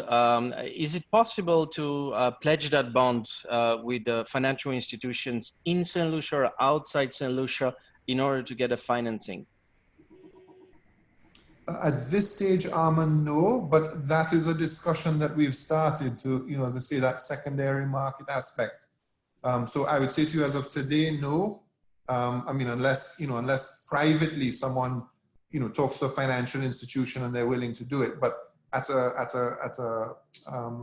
from a unit and a government point of view, at this point, we have not put that in place as yet. No, what I'm saying is yes, it's in a privately. If somebody has convinced the financial institution in Dubai or in Switzerland to give a financing against these bonds and a privately, can they pledge that bond officially? Because any financing entity would like to know that they can be a primary pledge registered with the unit or the Ministry of Finance. So if somebody develop a financing solution for himself, would you accept a pledge from a financing institution, I guess, outside of St. Lucia? Yes. I wouldn't, I'm not sure how the government handles, registering that security is really what I think you're asking. Okay. Yes. Yeah. Registering the pledge. Why don't we try and get back if we can to clarify? Okay. I wouldn't want to misspeak at this point. We'll get back to the person who has. Yeah, please. Okay, Nestor, just if you can, let's go back to US 150 for for applicant, spouse, and 2 dependents. It's 150 for the end. And sorry. Yes. So a party of 4. Right. It's 150. And then there was an area in the amendment that I saw that said 15,000 for each additional dependent to family, which was, it stated 15. and then you have 25,000 per additional dependent. So we just wanted that clarified. That's why I kept it in the presentation, because I wanted us to understand it. So the up to the 4 is 150,000. The 5 and the 6 is additional 15,000 US dollars. Okay. Are you with me? Yes. This additional qualifying dependent 25,000. This was in the old regulations. So this remains, or it goes? No, this goes. So, okay, so this is with anything beyond the 4 is 15,000. 15. Okay, so this 25 was prior, so this is now striked out. The strike out, yes. Okay, so it is 15 for each additional after the 4, after the family of 4. So family of 6 would be 180. No. So let me correct this. So you have instances where an applicant may apply, a primary applicant, and their spouse, but they may have not gotten to the level of the family of 4 for the 150,000. Yeah. In that instance, each additional person is 25. Would be 25. Okay, that's what I thought. Because the 15, it was written correctly then, the 15,000 only speaks to up to a family. Your family is considered, beyond the 4. Beyond the 4. So what you're saying is that the additional 25 comes in when it would be 140 applicant with spouse, and if they have 1 child or just 1 dependent to add, it's 25,000. The extra is 25. That's right. So outside of the family of 4, yes. Okay, okay. So it was okay, great. So we're going to move on to the next slide, which really the next slide just speaks about the due diligence fees, which remain the same, and the administration fees for the COVID bond, along with the real estate project, and of course the non-refundable processing fees. So because we did not touch on the admin fees for the bond, I don't know if Ryan wants to speak on it, so that everyone could know, on top of the bond amount, there is an administrative fee, which is applicable once you're approved. Yeah, so I mean, historically, that administrative fee was 30,000. We've reduced that to sorry, I'm not sure what I just said. I think it was 50,000 historically, and we've reduced that to 30,000 now across all the options. We've also waived the processing fees, but obviously, as you point out, the due diligence fees, due diligence to us remains very, very important, something the board takes very seriously, and so we've kept those fees because that still applies, is required. Nice. Okay. I'm actually getting, okay. So Nestor, the real estate project, not that a lot of changes were made, but since the last time I looked at the real estate administrative, if we can just go back, yeah. So now an applicant, the administrative fees for an applicant is just 30. So that was reduced some time ago also. Yes. Okay, Yeah. and then everything remains the same with a spouse. It's 45, and then 5,000 for any additional qualifying. Brian, sorry, just a question. While you talked about the due diligence, we have a few questions that came in terms of restricted countries. I don't know if we're talking about it or not. Do we have a list of countries that are restricted, that they cannot apply? Or are those restrictions coming from sanctions, or they're coming from the fact that due diligence companies cannot do the verification in some of those countries because they're US based and have sanctions on their own? And as well, are you looking to expand your due diligence partners who might be able to provide due diligence in some of those jurisdictions that US or UK based DD firms cannot operate? Okay, I may ask Nestor to assist me here, but I will just point out that yes, I think many of those factors come into the decisions we've made for countries that we won't deal with. I think the most significant, perhaps relevant one was obviously Iran, which we included over a year ago, I believe, as one of the countries. And that, I think, I mean, there was definitely an issue with being able to execute due diligence, but also too, as a result of the sanction, sanction issues is what guided the board in the decision and the unit. Otherwise, I believe the only specific countries would be, your North Korea, I think Myanmar, etc. But Nestor, perhaps you could expand. I'm not sure on the entire list that we have. No, but you're right. I think you've clarified it. There's several reasons why we decided those restrictive lists. Maybe because of what is happening internationally, or because of what we see as the perceived risk for St. Lucia's reputation. So as Ryan said, top of the list is Iran, and a lot of this is because of the U.S. sanction, and because of our relationship with the U.S.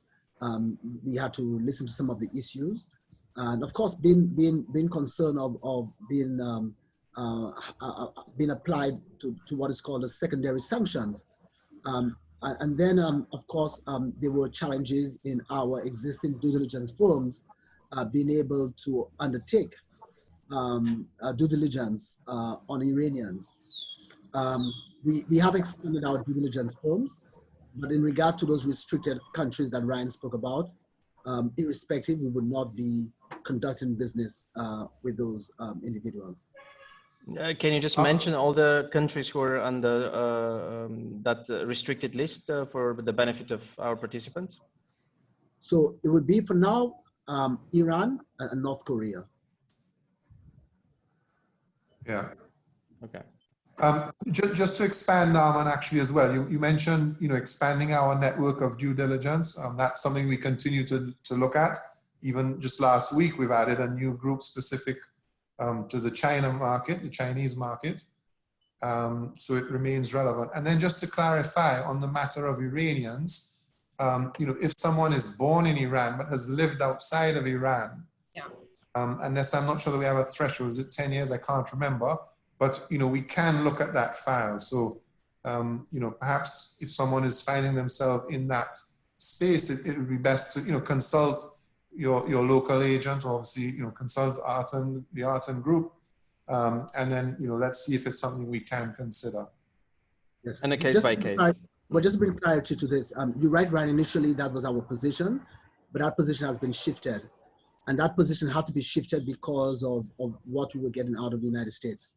So as of this point in time, whether you were born in Iran and living outside of Iran for 10 or 15 years, that kind of, we will not facilitate. Okay. Okay. Thank you for the clarification, Nestor. Moving on. Yes. So I'm going to just go through the steps quickly. It's a 7-step program.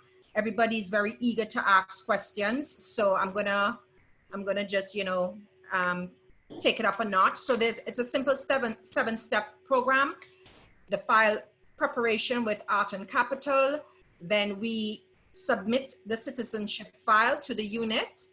The government citizenship by investment unit issues approval in principal letter to the applicant. Then we take it to the investment made. So the applicant makes the investment and payment of government fees. Then the certificate of registration is issued. We applied for the national insurance number and submission of the passport application, and passport is issued. Simple 7-step program, correct, Nestor? Did I miss anything? No, that's in general, yes, that's it. And I just want to point out that the process speeds up once the investment amount is made quickly. If you delay, your process is going to be delayed. Definitely. I think, Elizabeth, just to share that, our average processing right now, I believe, is 56 days up to the point of granting. And then obviously, typically a couple more weeks for the passport. So that's our average at the moment. We've actually seen approvals, you mentioned 46. Nestor's done a great job of getting us down even to 36 days we've seen. And that's with full due diligence being executed. All of our intelligence partners, etc., because it can't come to the board for consideration unless it has gone through that entire process. Nice. Congratulations on that. It's been a great improvement since the beginning and the delay. So we're very happy to see that. A lot of people are asking the question in terms of the investment itself, being that in bond, real estate, or donation, it's only going to be made in step 4. So there is absolutely no risk for anybody applying and putting the money up front and then getting rejected. Because as per the steps described here, the investment the only is made when there is a pre-approval in principle, which is sent. And only the due diligence, the administrative fees, due diligence fees and processing fees are paid in advance. So in case of a refusal, they're the one that are non-refundable, correct? Non-refundable is the processing and due diligence fees. Okay. Yeah.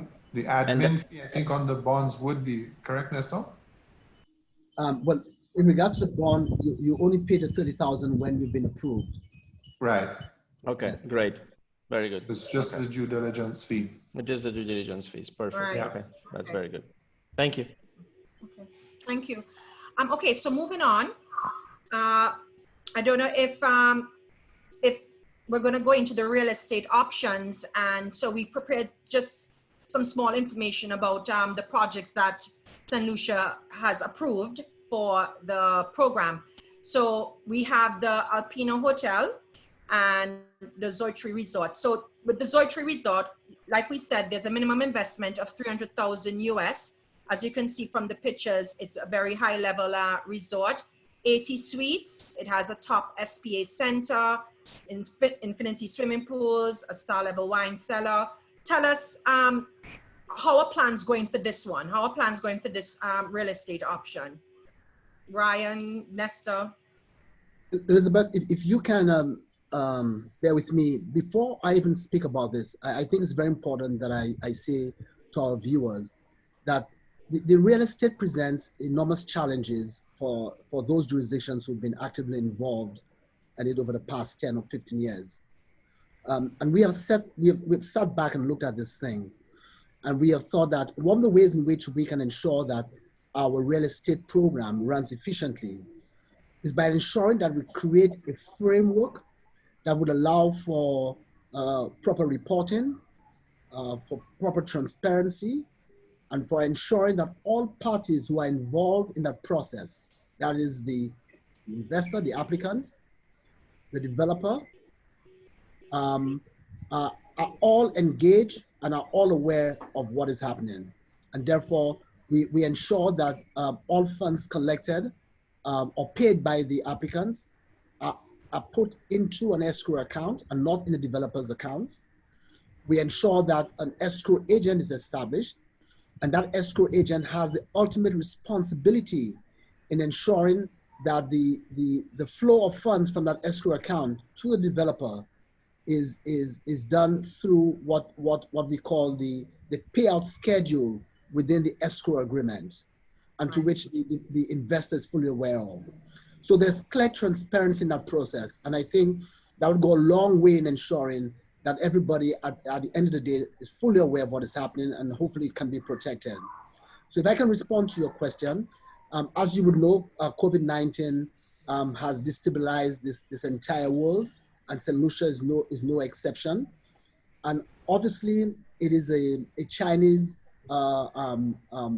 project in the sense that the group is from China. There was a breaking ground ceremony, sometime in September, and then the hotel ought to have started hopefully in October, the construction. I can say to you that right now on site, all of the heavy equipment is on site already. They were imported from China. Unfortunately, because of the celebration of this Chinese event, most of the management team in St. Lucia had gone to China, and therefore, even at this time, are unable to come back to St. Lucia. Mm-hmm. And therefore, the ratio between St. Lucian and Chinese workers, that ratio percentage for Chinese workers, obviously they can't come to St. Lucia. So the truth is that the project at this point in time is at a standstill.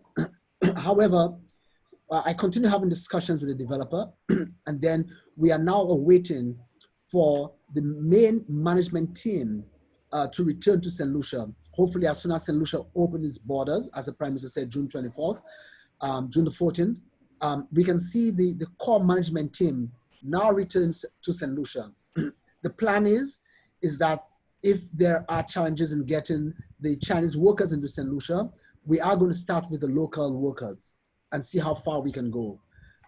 So the truth is the development had to take a backseat because of COVID-19.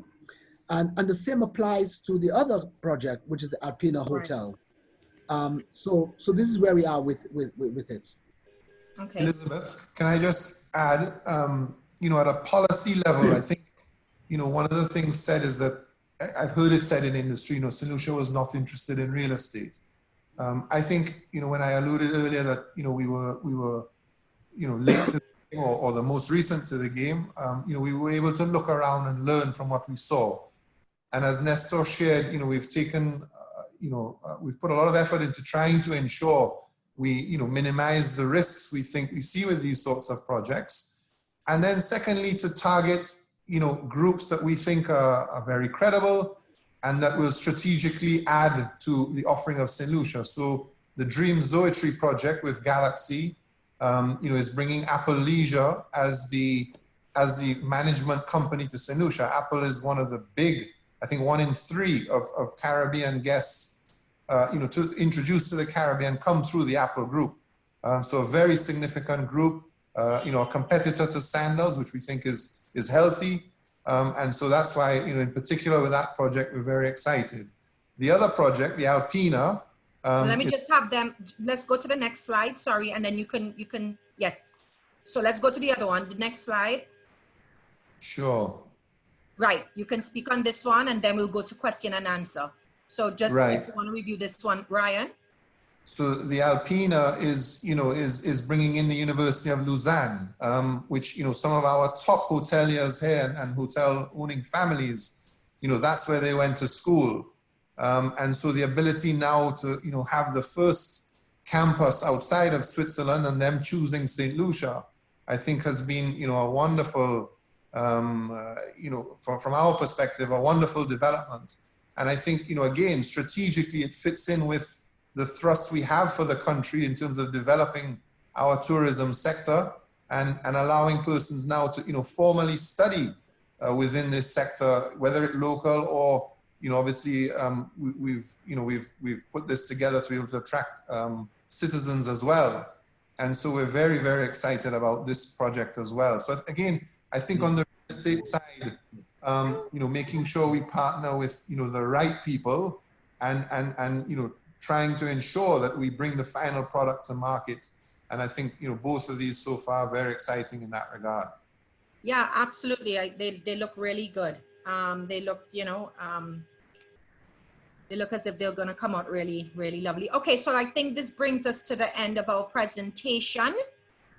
So we touched on everything. We're going to open it up to the question and answer shortly, but just to wrap it up, 100K for donations starting at 100K, real estate investments starting at a minimum of 300K, the COVID-19 relief bond starting at 250,000. And we're just going to ignore this 60 to 90 days because we just heard it's 56 days. So as of now, as of now, so this is a good thing. So let's move on to start our question and answer. Thank you for sticking around, Ryan and Nestor. We're going to gather some questions for everyone for yourselves to answer from everyone, from all our registrants. Anyone that's still on, if you can follow us on our Instagram, Facebook, keep in touch with us so we can update you on the next webinar and industry news. I'm going to hand it over to Mr. Arton and Carl to conduct the question and answer. Well, I want to thank everybody for their time. Again, we had a record of participation every week in terms of people joining us and registering, but as well as going over 2 hours of more than 200 and still 20 participants joining, continuing being with us. So we believe that they're very, interested in what we're saying. And thank you for spending the last 2 hours with us. Thank you, Ryan and Nestor, as well, for clarifying a lot of the questions, because I do believe that the demand for the bond will be quite outstanding. And the new processes in place, the speed of the execution of the unit are definitely things that will add to the attractiveness of the St. Lucia offering. So again, we're very happy to be a marketing agent, one of two only since the beginning. We had a great relation over the years, and we hope to continue working with this new option and promoting it across the world. So again, thank you for the confidence and being our partner and choosing us as partner. And we'll answer some of the questions. So Carl, if you can start with those that we haven't answered yet and the most relevant. Thank you. Right, thank you very much. And I agree with Armand. Thank you very much for all the speakers for this very informative session.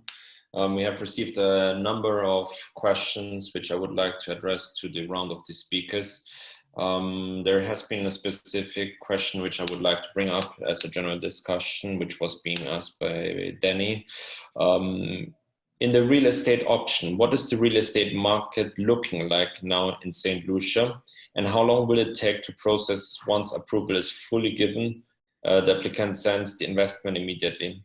Also for the real estate investment, how is it viewing during those days, during the COVID-19 times?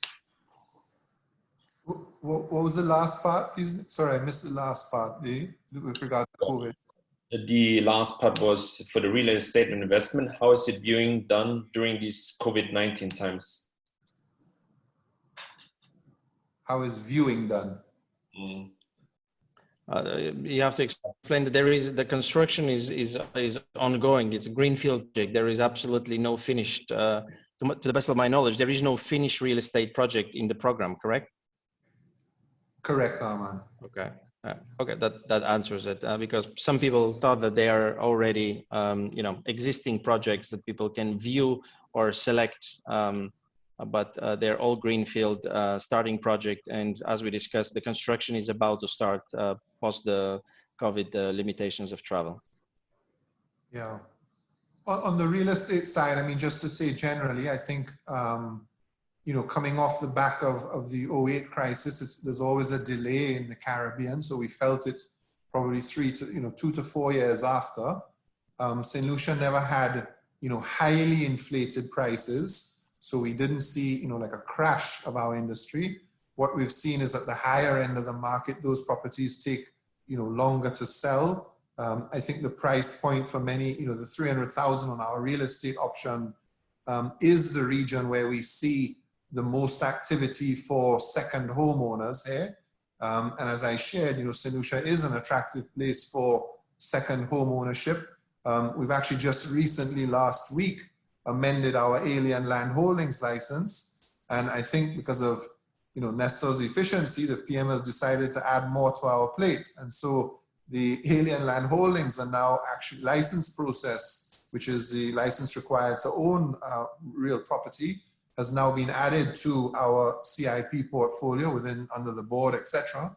And within there, a process that historically took perhaps 6 months on average has been mandated that we need to give licenses within 48 hours.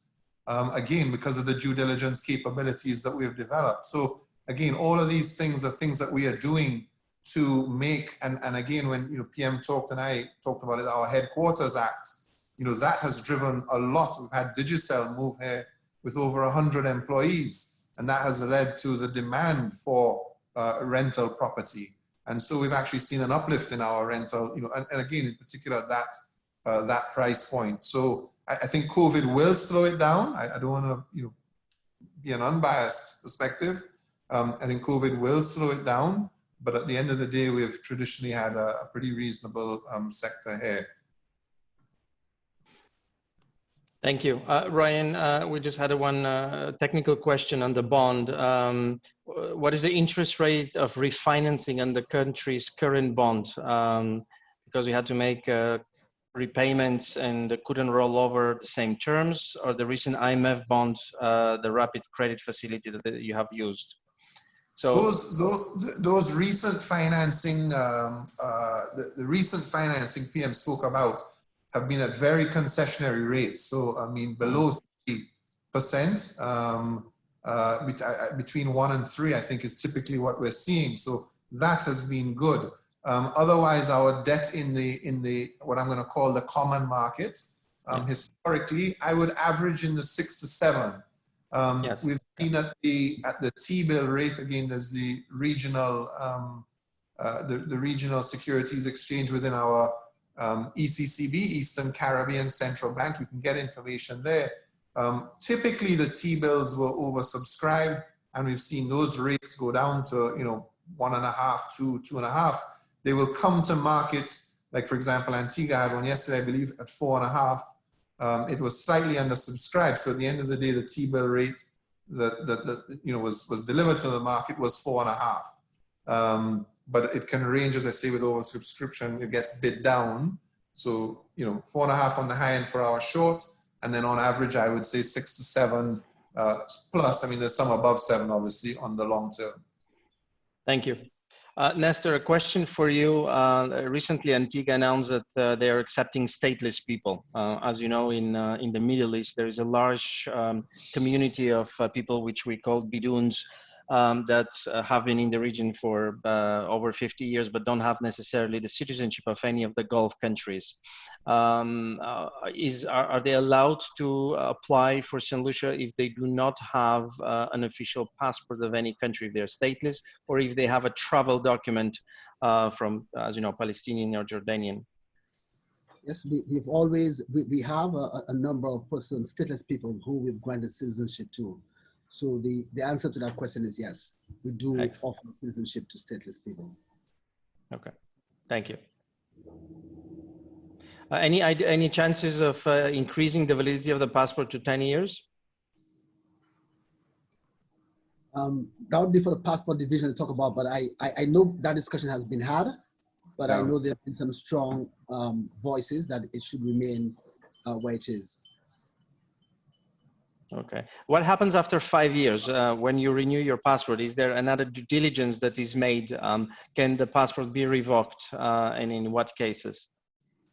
Look, so when that duration time frame has come to an end, one simply has to reapply for the reissuance of another passport. And there's a standard form that is to be utilized, issued by the passport division. So that's it really. In the issue of revocation,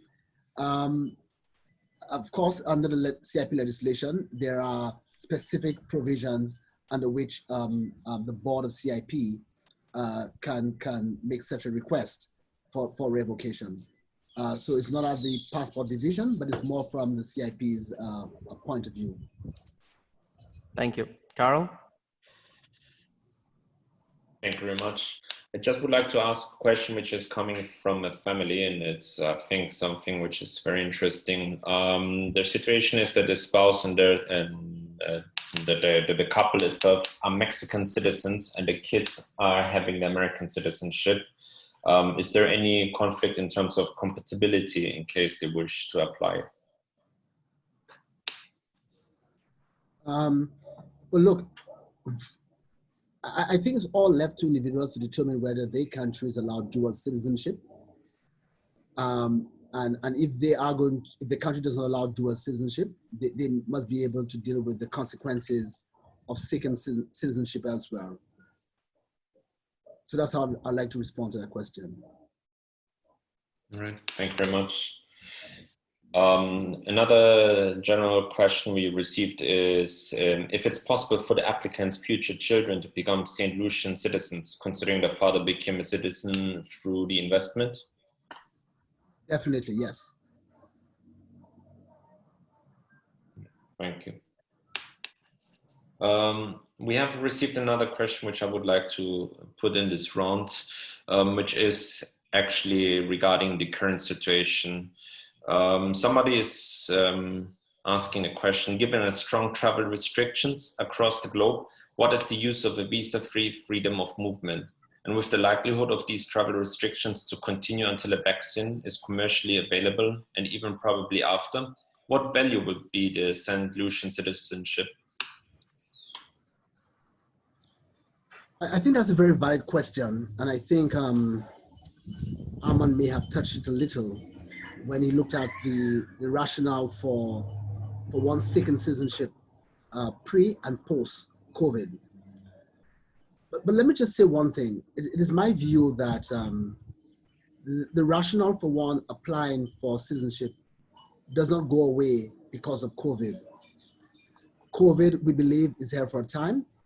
And I think certain persons will make the decision that they would prefer holding on to their funds rather than seeking citizenship at this time. And there are others who would say, now is the right time to do it. So the rationale for one's second citizenship never goes away. It still remains. The issue here is whether they do it now or they do it later. So that would be my response to this question.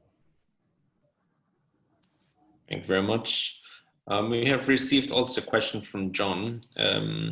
Is it only the COVID bond that expires by the 31st of December, or all other options expire as well? No, the COVID special bond is the only one that expires 31st of December. We have an existing bond issue on the books, which is another route for the grant of citizenship. Is at $500,000 USD with $50,000 administrative fee. That remains on the books. So yes, it's only this now bond offering that has a lifetime up until December 31st. All right, thank you very much. And for family, would be that same applicable for this limited time only? In respect to the bond, again, it's only up to December 31st.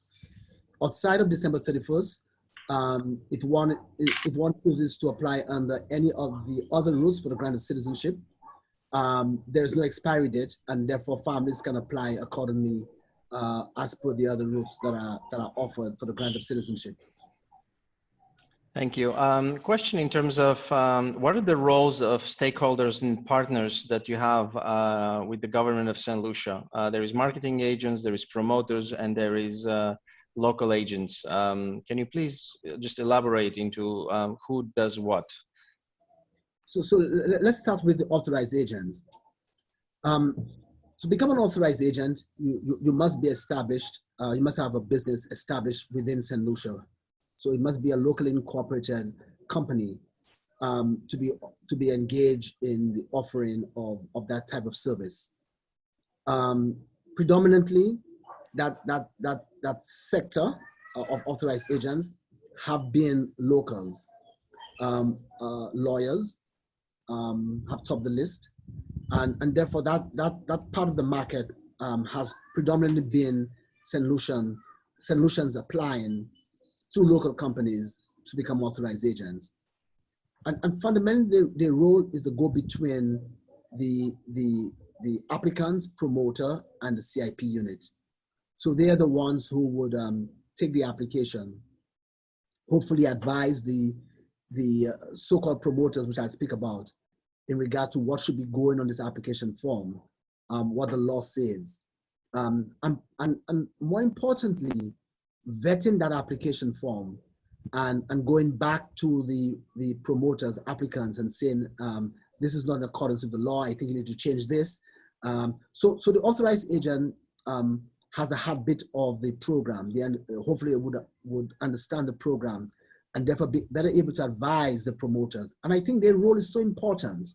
And sometimes I don't think it is fully understood. But they play a very fundamental role as well in ensuring that the issue of time, processing time, is also maintained. Because if they play that effective role in sieving through the application, what you would find then is fully completed applications to which we would not have to go back to the applicants or to the promoters seeking further clarification. So their role is really fundamental. And then we have what is called promoters. And promoters are really those individuals and companies who are outside of St. Lucia and are more placed in those jurisdictions where persons are seeking second citizenship. So whether it's in the Middle East, in Asia, those persons are all located there. And those individuals have to be licensed, like the authorized agents, by the unit or by the board. And therefore there's a process that they have to go through for the licensing.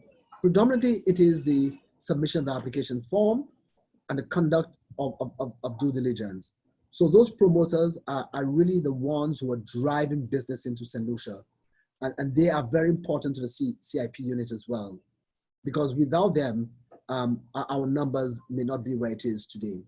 So again, I want to say thanks to our very many promoters who are out there and day by day are doing the best to drive business into St. Lucia.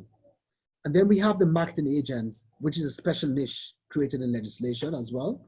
And those individuals are really, their role is to provide the support to the board, to the CIP unit and the government in looking at the program from a more global perspective, a more strategic perspective, and providing that kind of advice and support to the governments and to the unit and to the board in regard to how the program needs to be structured, what needs to be changed, what is being said out there, how could we respond to those issues.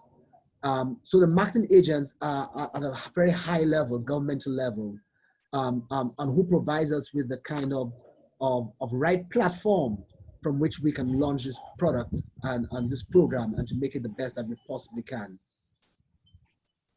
Thank you. Thank you for the clarification.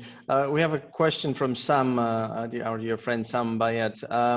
In terms of, you mentioned at the beginning when the bond option was 500,000, it was available, you had many applicants. Can you clarify, let's say, what percentage that represented? And what are your expectations for this new offering as a number of raised money or a number of applicants from now until the end of the year? Okay, Sam, nice of you to send this question, but I don't think myself or even Ryan did say that the existing bond had raised many applications. On the contrary, it hasn't. Out of the 800 odd applications we've gotten since we've been in existence, we've only had 10 applications for this existing bond issue on the books. So the numbers are not very high. We are hoping with this new bond is to generate revenue, really. The focus is to generate the quantum of revenue that government is needed to deal with the rollover of its existing debts. Yeah, I think what I did say, Nestor, was just at the very beginning. So in other words, our first, I can't remember what it was, let's call it 20 files or whatever, half of them were the bonds. So that was very early days. And then, as I say, there was a pronouncement that we may not carry on with the bonds. And so the interest just dried up very quickly back then. And, we never really, we then positioned obviously as, very competitive on the single applicant. And we've seen most of our applications be there. But this now is an effort now to continue to diversify, as we've seen with our real estate offering now finally picking up as well. Well, Sam was listening quite attentively then. I'm sure he was. Yes. Okay, gentlemen. I want to thank you everybody again for your time. There's few, other questions related a little bit more specific. If moving companies from Venezuela, restrictions and etc. We'll address them individually with the board and you. But I think we covered most of the general questions. Again, we still have 170 people online with us, over 2 hours and a half. So thank you again for your time all. We hopefully that was very insightful and clarifying a lot of questions that you might have had. Next week, we'll be excited to continue with Portugal. So please continue to stay tuned and join us. We'll announce a new project with our partners from Mercant Capital, which will be announced at 280,000 investment level, the Rossi Bras Hotel Evora near Lisbon. and it will be managed by Marriott or Hilton, to be announced at the conference with one of the representatives.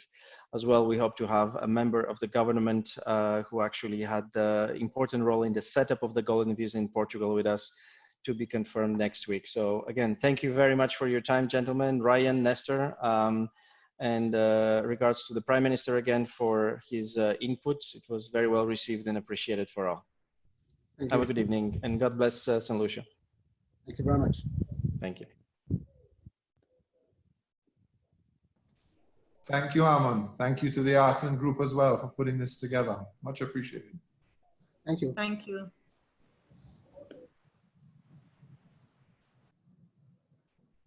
And everybody stay safe. Thank you.